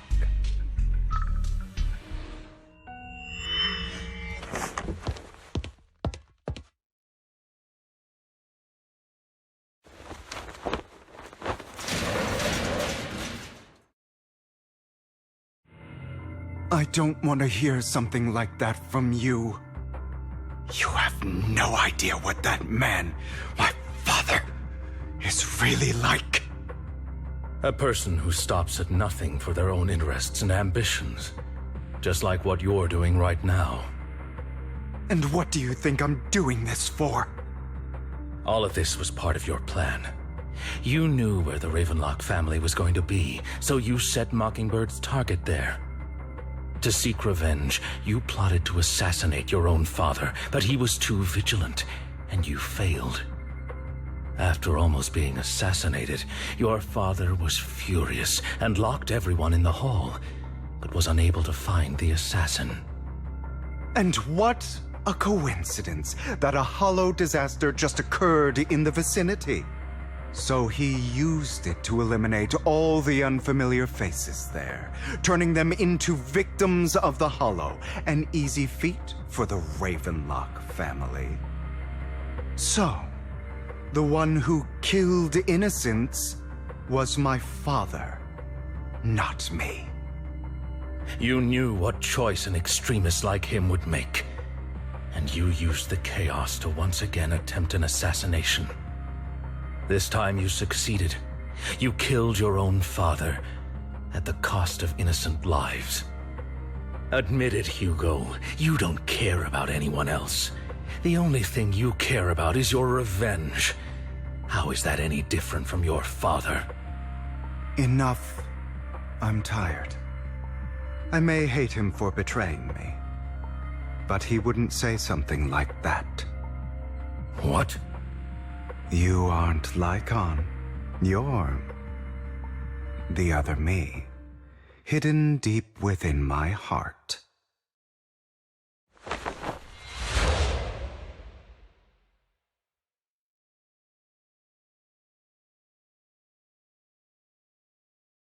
I've been waiting for you, my dear. It seems you've already grown accustomed to this place, even turning the tables on me. Just as you said, you are me, and I am you. There's no such thing as having an advantage over oneself. We are ultimately one and the same, forever inseparable. Then you should know what I want to say. When you and Lycon split, you didn't even try to clear up the misunderstanding, didn't deny or argue against what he said. Because you realized that deep down, he was right about you. You just hadn't acted on it yet. Some people live only to bring more suffering into this world. Sometimes, murder is what brings justice back into this world. For that, I must stain these hands in blood. That's right. Just like what you said before you faked your death. Were those words really just an act? To slay the dragon, you must first become one with sharp claws, winding fangs, and strength enough to destroy anything. You know the truth better than anyone. If you hadn't hesitated and instead seized the first opportunity to kill your father, none of what followed would have happened. Innocent civilians wouldn't have died. Your partner wouldn't have lost an eye and both legs trying to save people. And Mockingbird would have never gotten to that point. You can save more people. Save good people. Save more lives than the evil ones you take. I've spent countless hours in regret over that incident. So why not submit to your true nature? You want to be the judge, jury, and executioner of this world. And you can. I wasn't responsible for Father's death. The true mastermind is my uncle, Hartman. His schemes to kill the head of the family were all so he could take control. Mockingbird was simply unlucky enough to get caught up in it. So, for a behemoth like the Ravenlock family, with its roots so deep, a single person's death, regardless of who that person is, wouldn't change anything. Of course, whether it's Tops, the Mayflower family, or even the entire world, it's actually all the same. I refuse to be dragged down by pointless hatred any longer.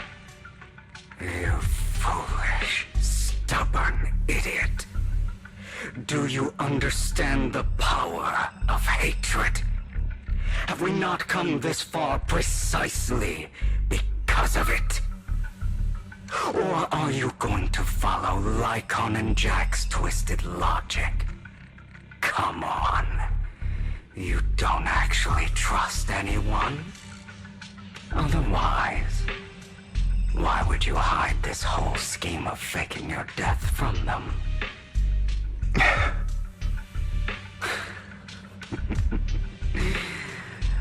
You've built an impenetrable wall around your heart, keeping everyone out. Of course you are right to do so. No one in this world can be trusted. Always. All you'll receive is hatred from your own blood and no love. Suspicion from your companions, and betrayal that comes all too easily. But the most ridiculous thing is that you want them to trust you. You stay silent and long for them to notice your suffering. You yearn for your companion's understanding and trust. Idiot. That's why you are incapable of exploiting them for your own ends. You care about their safety even more than your own. But remember, only the weak need companions. And we are children born from hatred. We are different from them. I will never be like them, and I don't need to be. Come, let me show you what powers we can wield. But you are me, and I'll never lose to myself.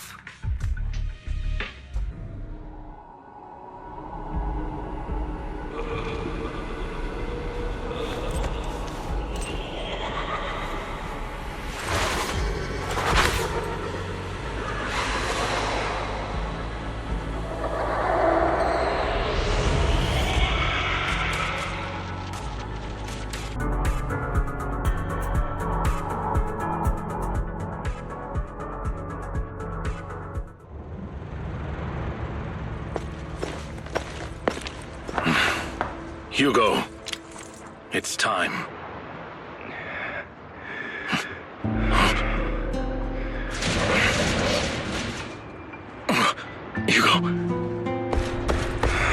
Hugo, you... Did I scare you? I made it through.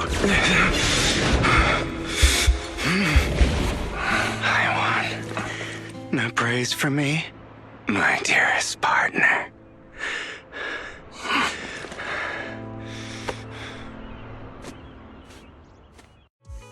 Ah, my former partner. You're still as punctual as ever. Are you sure you're fully recovered? How about we fight, and I'll show you how recovered I am. I refuse to fight someone who is in need of medical attention.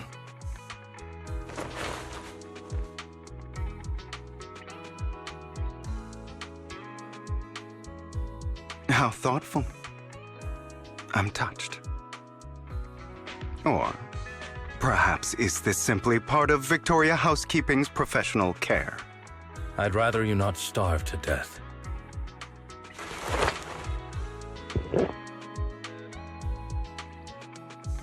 Not to your liking. I'm fairly certain this is the same kind as before. No. I've just gone too long without food. It feels a bit uncomfortable. Either way, thank you. Now tell me, what exactly happened in the warehouse? Just going a bit crazy from... you know what? Were you expecting anything else? But I did have a very long dream. A dream about many things from the past. If I had to put it into words, it would be like giving myself psychological therapy. You seem like you could benefit from some too. How about it? Want to book a session with me? Trust me, I'm a pro. Seems you really have recovered. Well, of course. I'm feeling pretty great right now. Like I could argue with you all day on every petty detail of who exactly was in the wrong back then. I wanted to ask, what you said about Mockingbird before, when you faked your death, was that part of the act? You mean the part about how Mockingbird has never really changed anything or saved anyone. I didn't expect you to still be so hung up on this. Interesting. After all, it was you who chose to betray Mockingbird. To betray me. Just as I said before, I never considered Mockingbird a failure. Perhaps Mockingbird deviated from its origins, but it has its value. You shouldn't reject the things you've done. Or Mockingbird. I have contemplated this before. Yes. Mockingbird has helped some people and has genuinely managed to cause trouble for those who abuse their positions of power for evil. Yet those in high positions still possess immense resources, and the people we helped remain destitute and suffering, willing to become slaves to those in power for scraps. But just as you said, even if what we did was childishly idealistic and flawed, as little as we actually achieved, even the slightest change is by no means meaningless. Nothing holds more value to me than Mockingbird.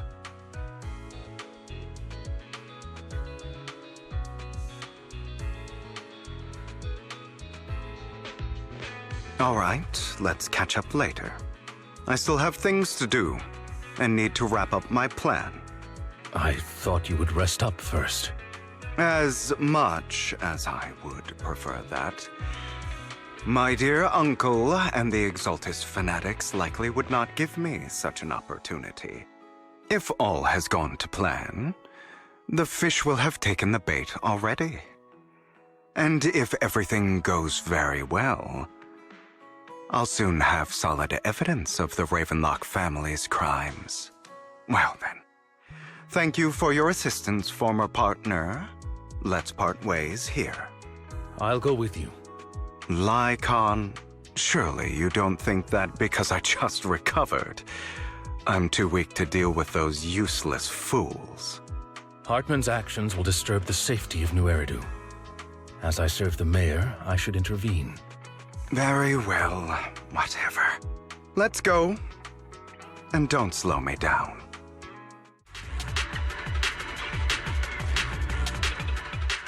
There's more over there. Let's hurry. It's different this time. Don't rush in. Let's listen in on what they're saying first. I still need more direct evidence to ensure the plan is absolutely foolproof. The compensation you promised, it's all real, right? All we have to do is follow you into the hollow for some simple tasks and you'll give us a huge sum of dennies. It sounds real suspicious. Shut your trap. You keep yapping and asking questions. If this is all so suspicious, why were you so eager to sign up for it? Because I don't have a choice. My daughter was previously caught in the hollow disaster and suffered severe corruption. The treatment costs have completely drained our family's savings. So that's why... It's the same for me. A serious illness at a senior age. I need the money. Who would risk taking a job like this unless they were desperate? I'll do it. No matter how suspicious. As long as I can get paid, I'll do anything. Even risk my life. Wait, you people from the Ravenlock family, you're part of a big company in Tops. You wouldn't go back on your word, right? Don't worry, you'll get every dinny you were promised. But before we start, you all need to take this medicine first.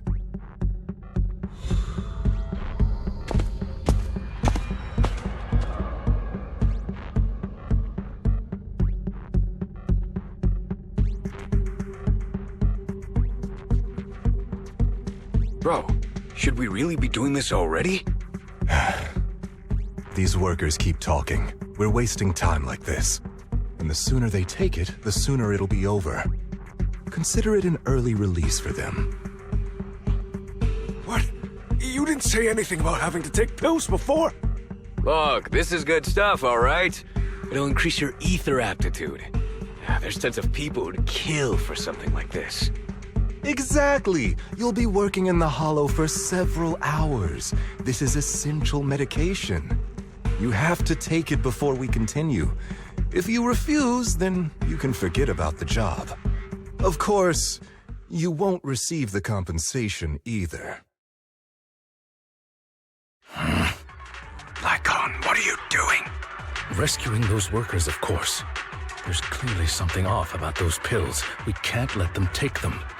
Now is not the right time. As I said, we need more evidence to ensure the plan works. And as I said many years ago, you can't exploit innocence to achieve your goal.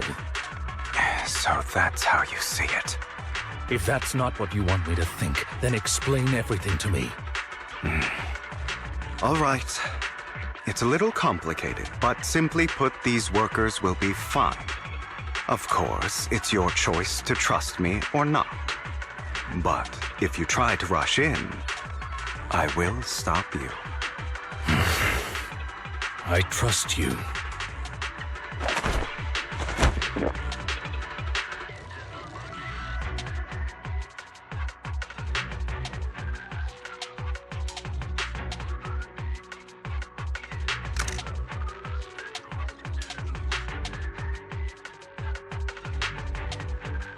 All right.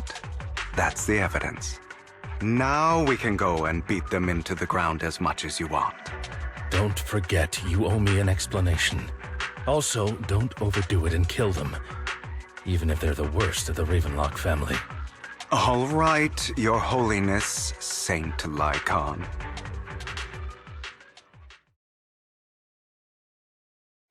Damn it! Who the hell are you? How dare you mess with the Ravenlock family? Ravenlock.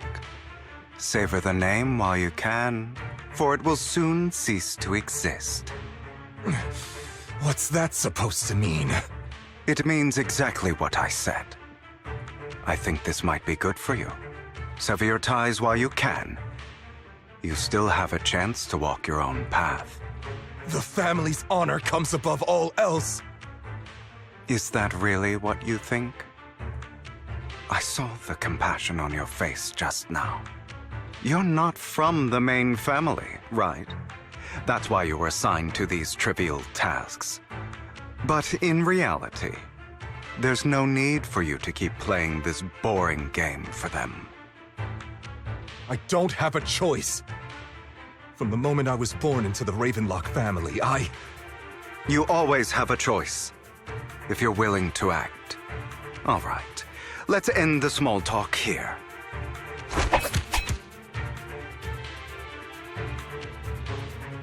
Don't worry, Lycon. I didn't hit them too hard, just enough to keep them quiet. How's that? My acting's pretty good, right? As always, a certain someone should take some lessons from you. I'll leave the rest to you then. Okie dokie.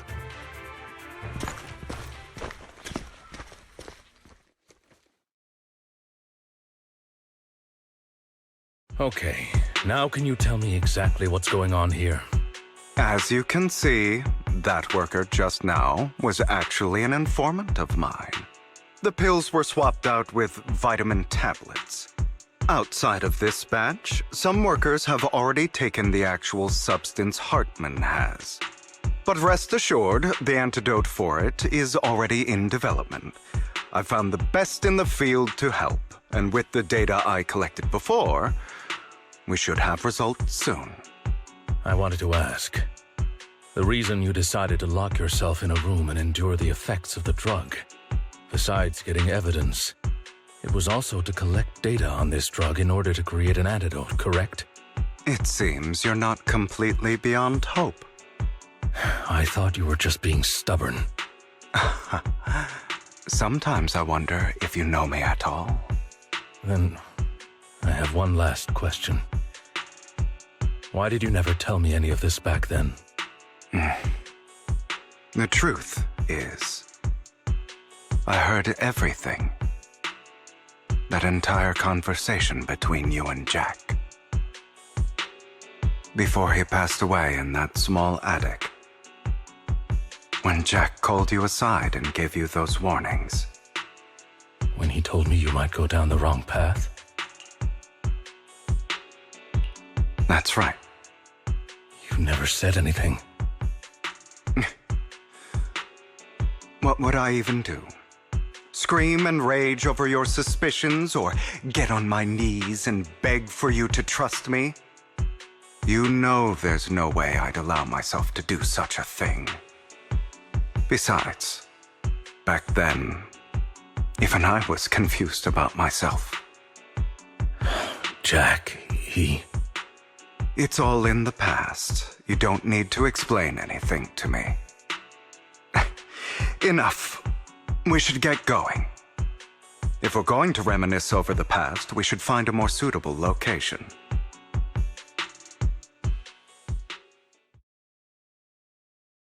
Icon,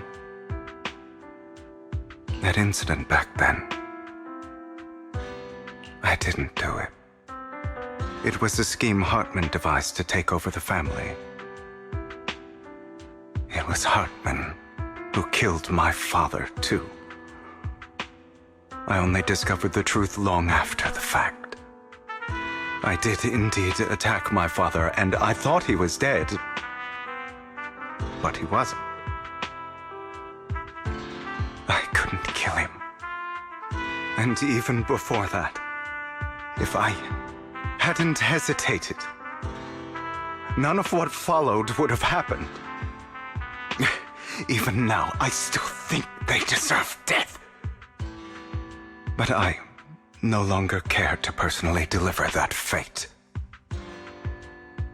They're beneath me. And I have more important things to do. You... I know we may never agree on that point, Lycon.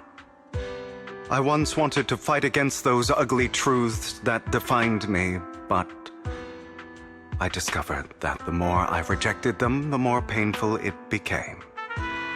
So,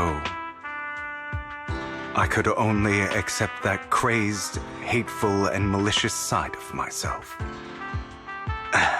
As long as I know I will never become like my father, like Hartman, that is enough for me. You've changed. But I think that might be a good thing. Don't patronize me. You've changed a lot too, compared to before. I still disagree with Jack's words, and I won't forgive your betrayal. I will walk the path I believe is right, even if I must tread over thorns and through the mud. But I will also allow you to walk your own path, Lycon. Should I say thank you? You're welcome. Come to think of it, we haven't talked about your legs and eye. It was just an accident, not your fault. I'm doing well now. I hope you are too. On the contrary, perhaps I should be the one apologizing. I misjudged you. I used to think you wanted power, that everything you did was for your own ambitions. I thought you wanted the power to pass judgment on all in this world like a god. I am a god. I am my own god. Or you could say that in this world, everyone is their own god. There are many things that we are powerless to change. But there are also many choices we can make. Just as I said before, I am the only one who can kill me or save me. I'm glad you think that way. Let's go. I still have one last thing to do. To witness the end of Ravenlock.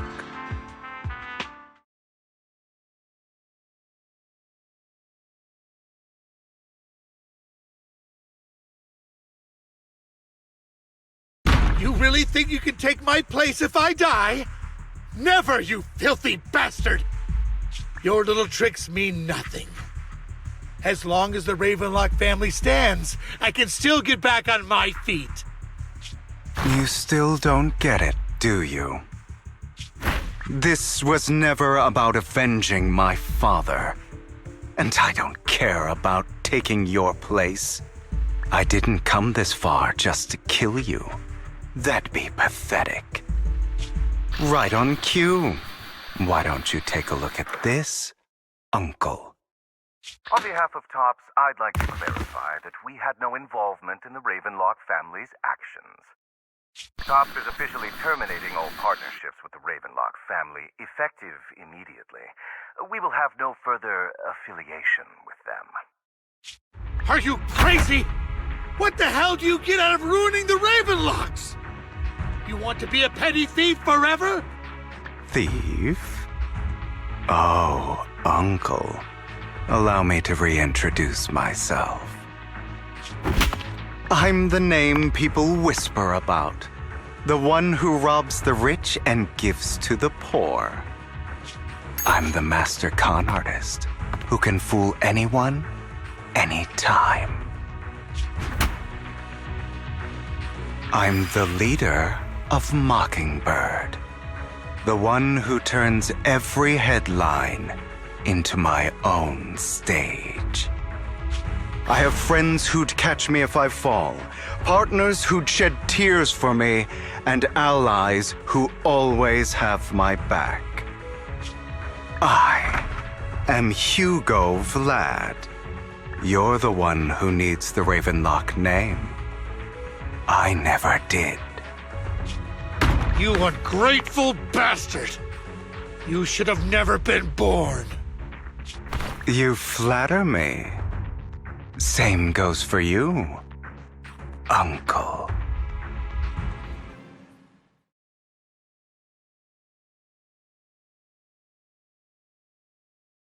You've done well, Vivian. You had better give me an explanation. And here I thought this would be a touching reunion. What's with all the anger? Hugo, I'm a member of Mockingbird too, and I mourned your death. Listen, Vivian. I don't want you or the people you cherish to get caught up in danger because of me. I've always been selfish, so I don't hesitate to use you all as variables in my plans. But it is because I am selfish that I also don't want my failures to affect my treasured companions. In any case, if you were in the same position, would you not make the same decisions?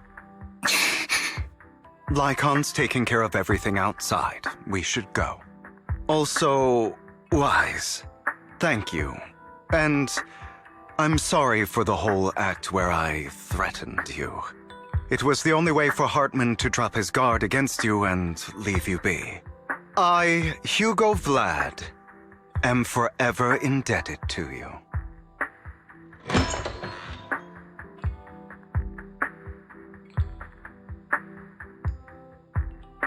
Master Proxy, although it is late, there is some important intel that I must give you now.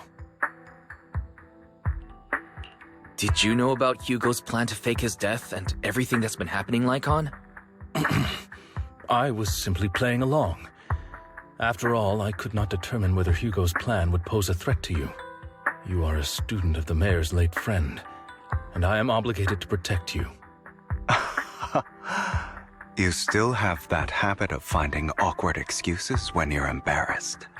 Mr. Hugo Vlad, if you have any important intelligence to share, please do so with haste. I need to return to rest before midnight. You two sure are, close? For the sake of a certain old fossil's sleep schedule, I'll keep it brief. I learned from Camille that Dina intends to embed the sacrifice core into the sacrifice. Apparently, it will make the sacrifice much stronger. Sacrifices created this way will not retain their minds and will indiscriminately attack all living beings, including their creator. So the Exaltists don't do this. It would bring them no benefit. But Dina's concoction can control people's minds. If a person takes the pill and is injected with the serum Landon left behind, the sacrifice would be under its creator's control. Although the dormant sacrifice has been destroyed, Dina found a batch of that serum her father created and wants to create new sacrifices. Putting aside the sacrifice for now, Hartman's sacrifice core is fake. We don't know where the real one disappeared to. The real core has always been here. Here? In Lord Phaethan's video store? Vivian, do you remember when I suggested you give that collectible to our dear proxy? I remember. But that was just an ordinary pendant. And I've met the person who submitted it. She has absolutely no connection to the Exaltists. How about our dear proxy take out that pendant so we can take a look?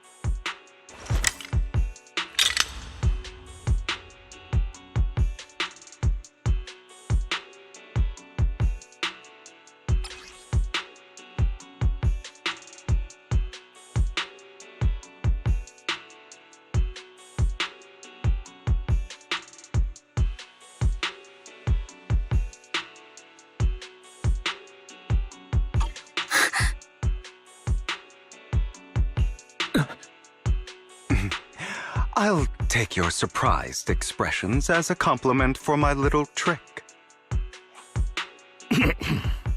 I will hand over this core to the mayor as agreed, since he fulfilled his promise to protect Vivian and the manager while I was pretending to be dead. I won't go back on my promises. No wonder the mayor would promote rhetoric favorable to Mockingbird. I can't believe I thought he was actually being sincere. Since we have the sacrifice core, all we have to do now is stop Dina from using innocent people to make more sacrifices. Yes, and we need to destroy the last batch of Landon's serum. Hopefully with no options left, Dina will give up her obsession. All right, that's the important stuff. I'm going to go and confirm where Landon's serum's been stashed. I'll contact you again once I have something. More of Landon's serum survives than expected. Fortunately, since they're still here, it means Dina hasn't executed the final step of her plan. There's likely a lot more stashed around here, and we have yet to locate the missing people. Our actions here won't go unnoticed. Perhaps they're making plans to deal with us on their side. With Landon and Dina's concoctions combined, she may be capable of creating a sacrifice that obeys her. If it comes to that, this will get far more troublesome. How about we split up? Hugo and Lycon will destroy what remains of the substance around here, and Vivian and I will go search elsewhere. Very well. Let's go with your plan, but be careful if you encounter Dina and her people. According to Camille, she's absolutely obsessed with completing her father's dying wish. Who knows what she may try? Let's part ways here for now, and perhaps the other manager could use EOS to guide us. Sure, I've been feeling way better these past few days, so just leave it to me. It's only now that I realize how fortunate we are to have two Lord Faithins. Yeah, but I feel like our work's doubled. In the past, Wise and I would only ever work on the same route. Greater power means more responsibility. And in any case, I'm sure the mayor would be able to provide double compensation. He's a very generous person, after all. Right, Lycon? I will request additional compensation from the mayor. It's not about compensation. It's just... I'm still not used to us being separated in the Hollow, so I'm worried about Wise's safety. Oh, but I have no doubt in your abilities. I just haven't gotten used to it yet.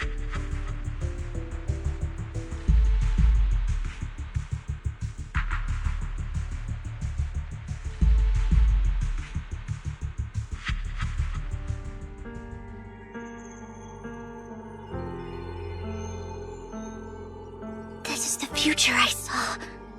Lord Phaethon.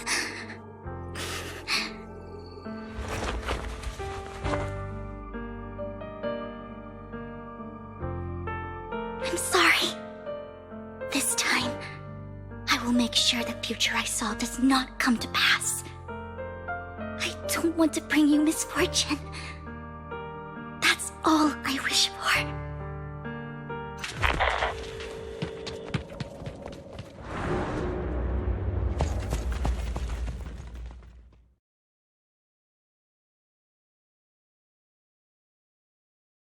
It must have been tough for you to find this place. Vivian, if you had stayed out of it, I wouldn't be so eager to get rid of you. Those people have been taken to safety. You're all out of options. They're just mere test subjects. So what if they get away? There will always be people consumed by greed, and therefore, they will come willingly to me. In any case, what are a few sacrifices in comparison to the completion of Father's grand ambition? Dina, you deceived those people. They didn't come willingly to you. You tricked them, just like Landon did back then. Deceived? Father gave hope to those who had everything taken from them by the Hollows. Vivian, you once rejoiced at the hope Father offered you, too. Before Father took you in, you were no more than an omen of disaster that no one wanted. It was Father who gave you shelter and a purpose for existing. Do you remember the first time you bestowed a blessing under Father's guidance?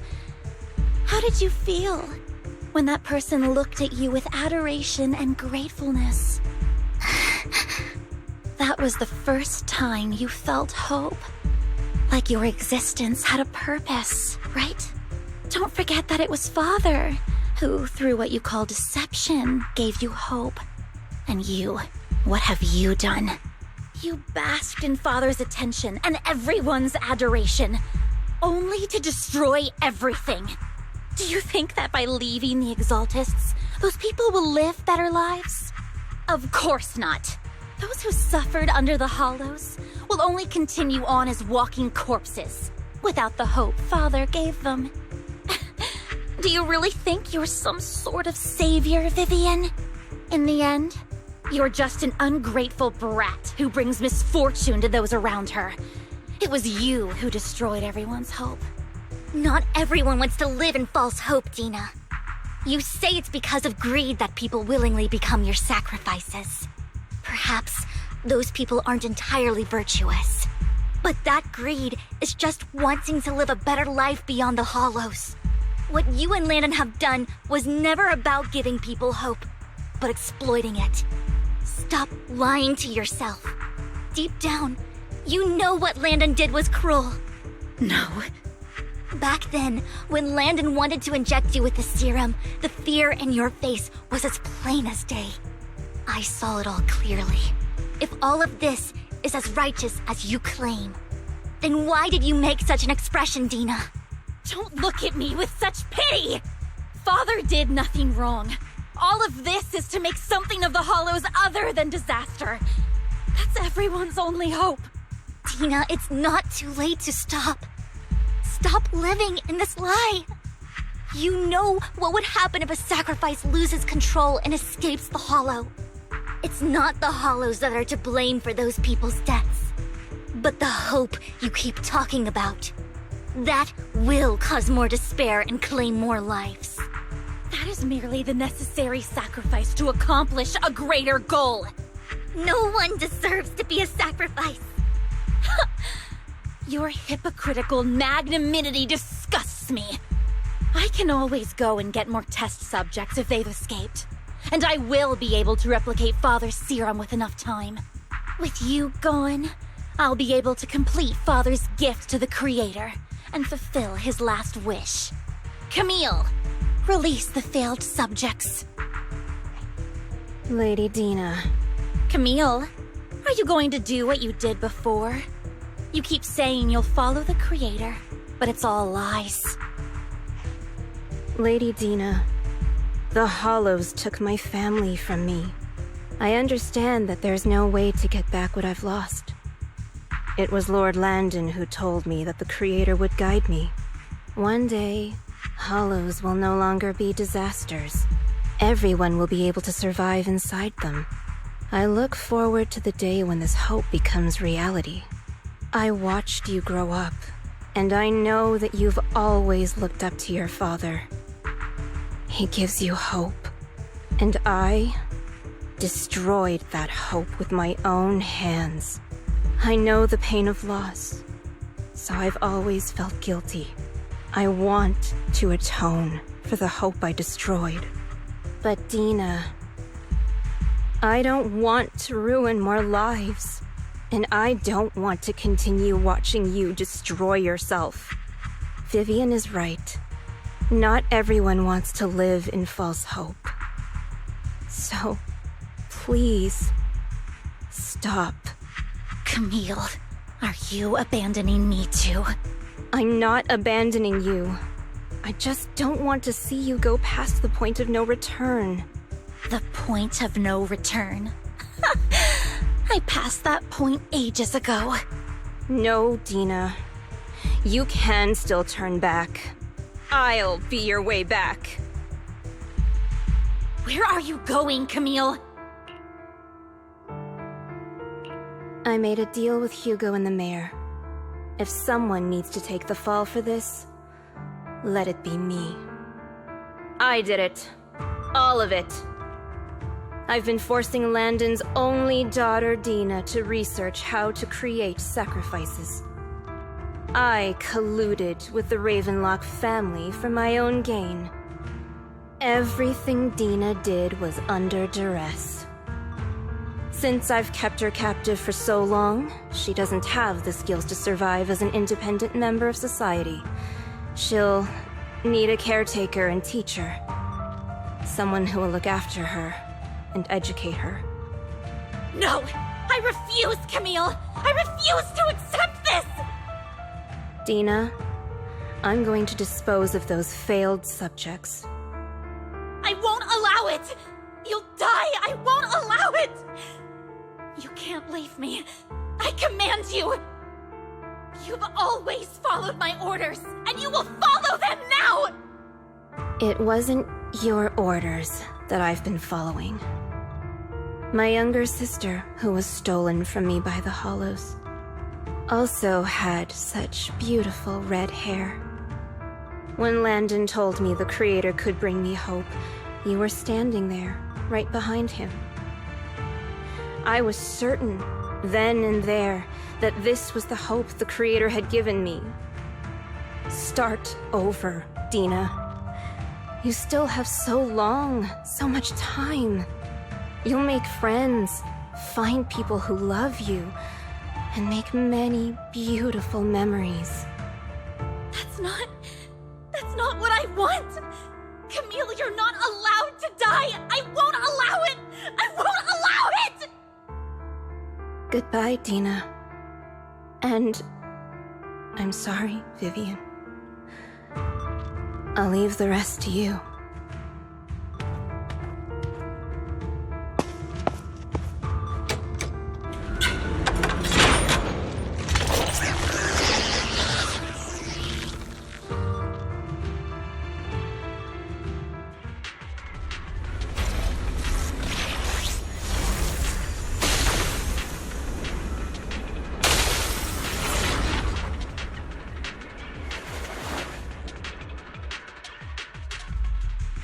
satisfied now, Vivian?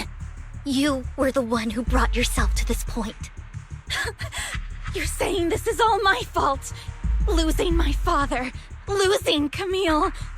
I wish you had never come into my life. At first, when Father brought you home, I was happy. There are so many Exaltists, yet Father never allowed me to get too close with any of them. I never had any friends either. But when Father brought you back, he told me to take good care of you, that you were my first friend. I was also so happy the first time you took my place in helping Father select a person to receive the blessing, because it meant you were different from all those other people. You could stay with me. But soon, I grew jealous. You took the attention that should have belonged to me. You even took Father's love from me. It's only because of my ability that Landon... I know, but... Vivian, jealousy is something you cannot control. Of course, the same goes for fear and hatred. I was terrified that one day you would look at me and shed tears. I knew if that day ever came, Father would not hesitate to force the blessing upon me.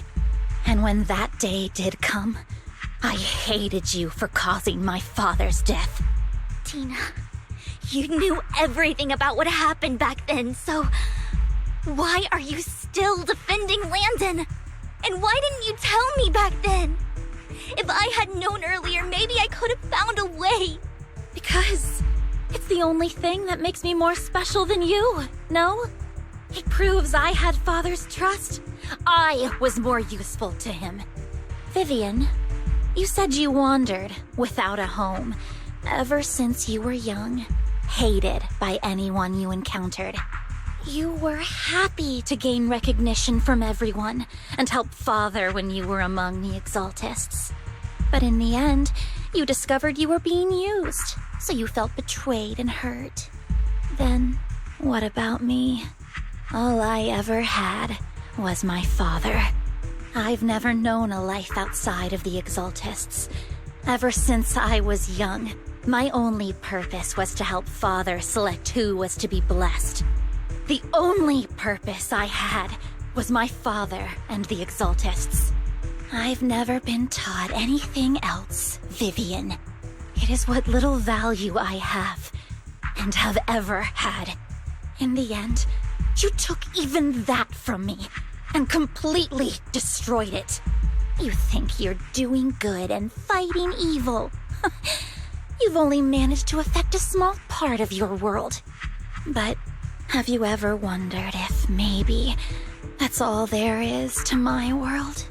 I never wanted to hurt you. You were also my first friend. And that's why I wanted to save you back then. Save me? You and Camille all talk about saving me. Why don't you understand?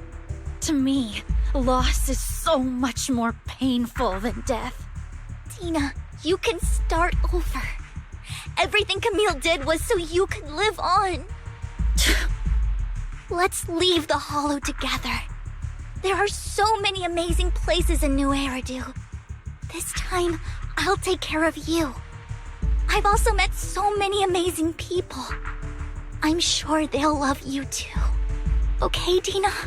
Vivian, I can't forgive you. And I don't want to forgive you. I have nothing left. If what little hatred I do still harbor were taken from me, well, I refuse to be so pitiful. I won't apologize, Vivian.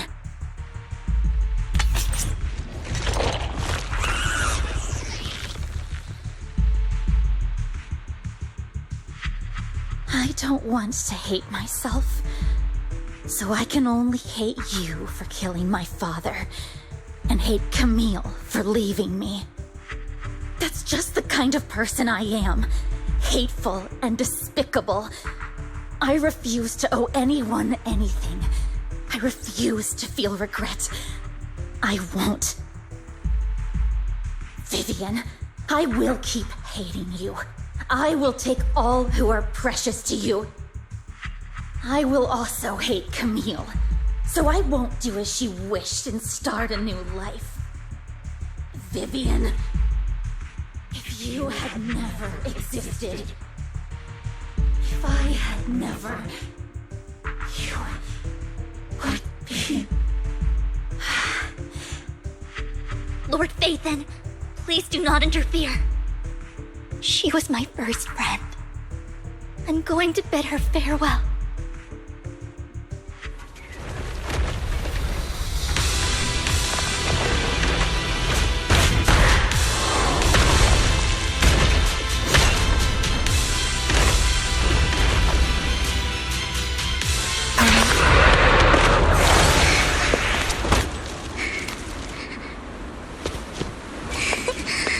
Vivian, behind you! Wise!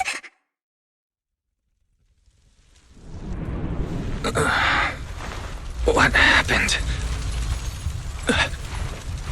What the...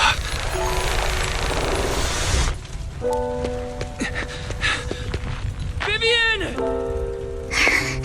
Wise, don't come near me. This is my own choice.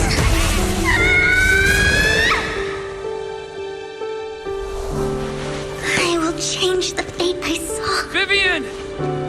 I just want you to remember me when I looked my best.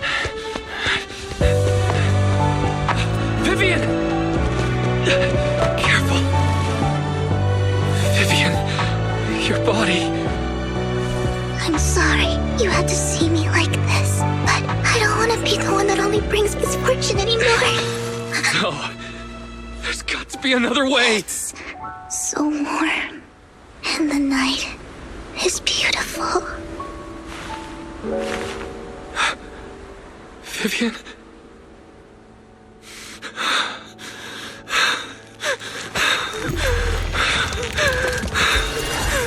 No!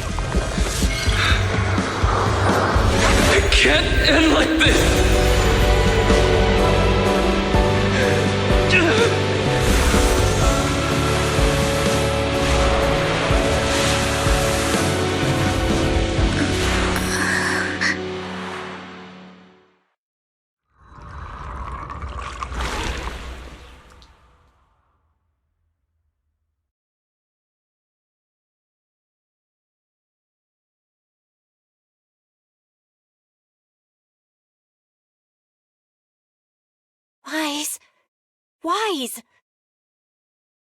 Wise, you're finally awake. I'm at the store? I remember I was with Vivian. Wait, she injected herself with Landon's serum. Is she okay? Hugo and Lycon brought you out of the hollow. You scared me to death. Thank goodness you woke up. And you said Vivian used the serum on herself? But she looked fine to me, bar a couple of scratches. Hugo sent me a message earlier saying he got her checked over and she was all right. Do you remember what happened? The situation was dire, so Vivian used the serum on herself to defeat the ethereals. I saw the crystallization process starting to occur. I can't describe exactly what happened.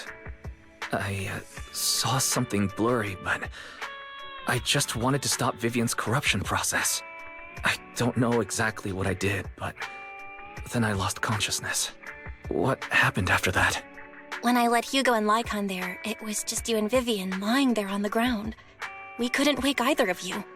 Let's put that aside for now. Do you feel any discomfort, Wise? I'm a bit dizzy, but otherwise, I'm fine. Don't worry. Phew, that's good. You should rest for tonight. Hugo and Vivian said they'll come over tomorrow, so we can discuss the details then. Okay. Sorry for worrying you, Belle. Good night.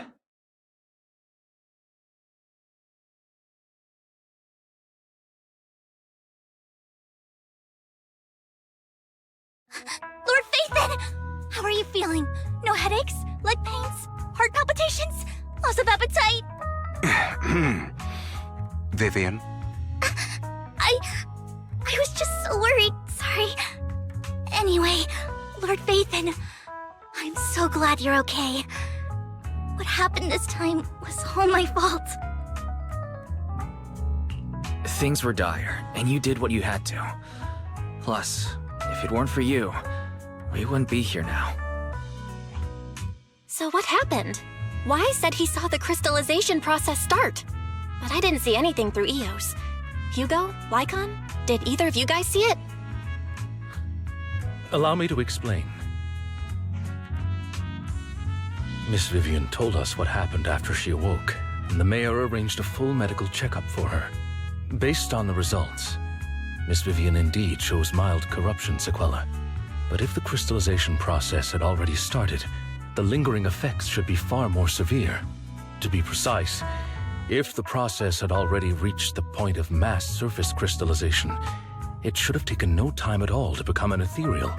So, the mayor theorizes that it was the etheric energy within Master Proxy's body that affected Vivian's condition and the surrounding etheric particles, causing Vivian's corruption to recede. Essentially, corruption is a reaction between the etheric particles inside the body and in the surrounding environment. Therefore, it's not necessarily irreversible, just that currently our mainstream method of defense is prevention. I'm having a hard time believing that, even if it's coming from you, Lycon. It's almost like you're claiming I can manipulate etheric energy. Master Proxy, you are special. This is a gift your teacher left you. A gift from our teacher? How come I never knew about it? I don't know all the details, so I cannot explain everything to you. My apologies. However, Miss Yixuan might be able to answer some of your questions. She will visit you sometime soon, so please feel free to ask her any questions you may have. She has quite an eccentric personality. If she causes you any inconvenience... Can I file a complaint about her with you if she does? Master Proxy, you have always been a people person, so I trust you will handle things just fine. The way you said that just makes me more worried. In any case, the mayor has asked me to give everyone his most sincere gratitude. Unfortunately, the mayor could not come personally, but has promised everyone a favor. Provided it's within his means, he will offer his unconditional assistance once. There is no time limit on this favor. Unconditional, What if I wanted his position as mayor? If that is what you desire, then the mayor and his subordinates will be first in line to vote for you in the next election. As for the other votes, you'll have to work for them on your own. But should you assume office, I hope you take full responsibility for handling all day-to-day matters and lead by example. By sheer happenstance, the mayor has provided you with a copy of his current assignment, the City Waste Sorting and Processing proposal. Old fox. Well, can I request Lord Phaethon's... The mayor imagined you might ask. I have prepared all the necessary documents, and the ceremony expenses will be covered by the mayor as a gift. As long as Master Proxy agrees, we can sign and process the documents immediately. But this matter requires mutual consent and cannot involve coercion, confinement, or one party's lack of consciousness. Stop! I would never do that to Lord Phaethon! Probably. At least not today. As for you, Master Proxies, the mayor has some sense of what you desire. That said, he hopes you might speak with Miss Yixuan first before you decide the timing of that favor.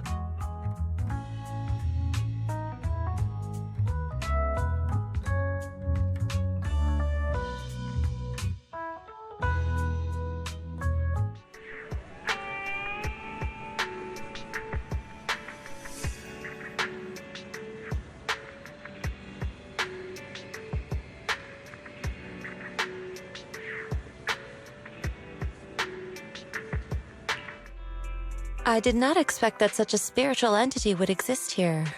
It appears this street is a geomantic gem. A spiritual entity?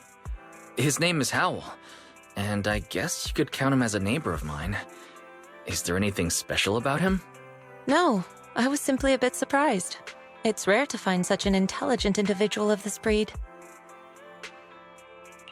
Even huskies can be really smart, like Howell.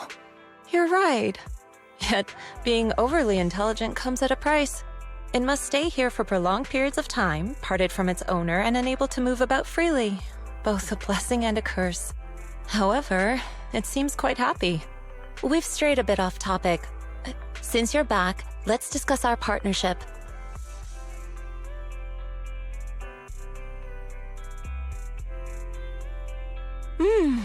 Nice job. Good air circulation, excellent layout. Very suitable for a business. Your bamboo here are also very energetic. It seems your fortune is good when it comes to wealth. Huh. You even know feng shui? I'm happy to hear that. But who exactly are you? I suppose this is our first official meeting since parting ways in the Hollow. Now that both of you are present, allow me to reintroduce myself. My name is Yi Xuan, a mystic from Yunquay Summit. Mystic? Like those people in movies who can tell your fortune and go around blessing people? This is my first time meeting one in real life. But what's Yunquay Summit? Any details you can give? Just an ordinary sect of the mystic arts. Our disciples travel all across New Eridu and sometimes collaborate with authorities. Currently, I'm affiliated with the Hollow Investigative Association. Right now, however, I'm here to discuss a partnership in the name of the Mayflowers. So, what sort of partnership are we talking about? I have reviewed the documents provided by the Mayflowers. You previously underwent an implant surgery. After recent adjustments, abnormalities occurred. These abnormalities bear resemblance to the craft practiced by us at Yunquay Summit. If you are willing, I can teach you how to better control your abilities. Better control my abilities. That sounds great, but there's no such thing as a free lunch. Since you're willing to teach us your craft, Shifu, you must want something in return, right? That's right. Mayflower will have you join me for some investigations. Looking at my divination results, this will be a complicated and very likely dangerous matter. He's still going over the details, but should have more information for you soon. You can wait until then to decide. Please, help me check my fortune! Here's my palm. Look, doesn't this thick wealth line mean I'm about to strike it rich? I've looked it over, and your fortune is decent. Huh? You barely looked at it, and you're already done? You have good fortune. What? You don't believe me? I do. Thank you so much. Next, it's my turn. Hey, wait, hey, quit cutting in line. So this is where you were. Who are all these people? You're here, Wise? I decided to take a break. I didn't expect so many people to come seeking my divination services. Don't worry, I need no more than a simple spell to solve this matter.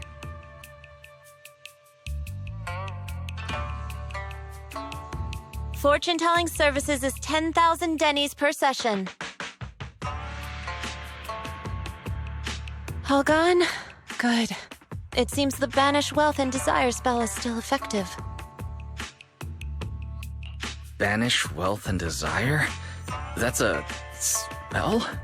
This isn't the kind of craft you said you were going to teach us, is it? Our video store has a business license, and we'd get complaints if we charged unfair rates. Of course not. This is just a trick to deal with trouble. I'll take my time showing you the true craft of Yunquay Summit. For now, let's find that shop. Ah, this is the one. Seems it's closed. Another wasted trip. Not necessarily. 1 second, please.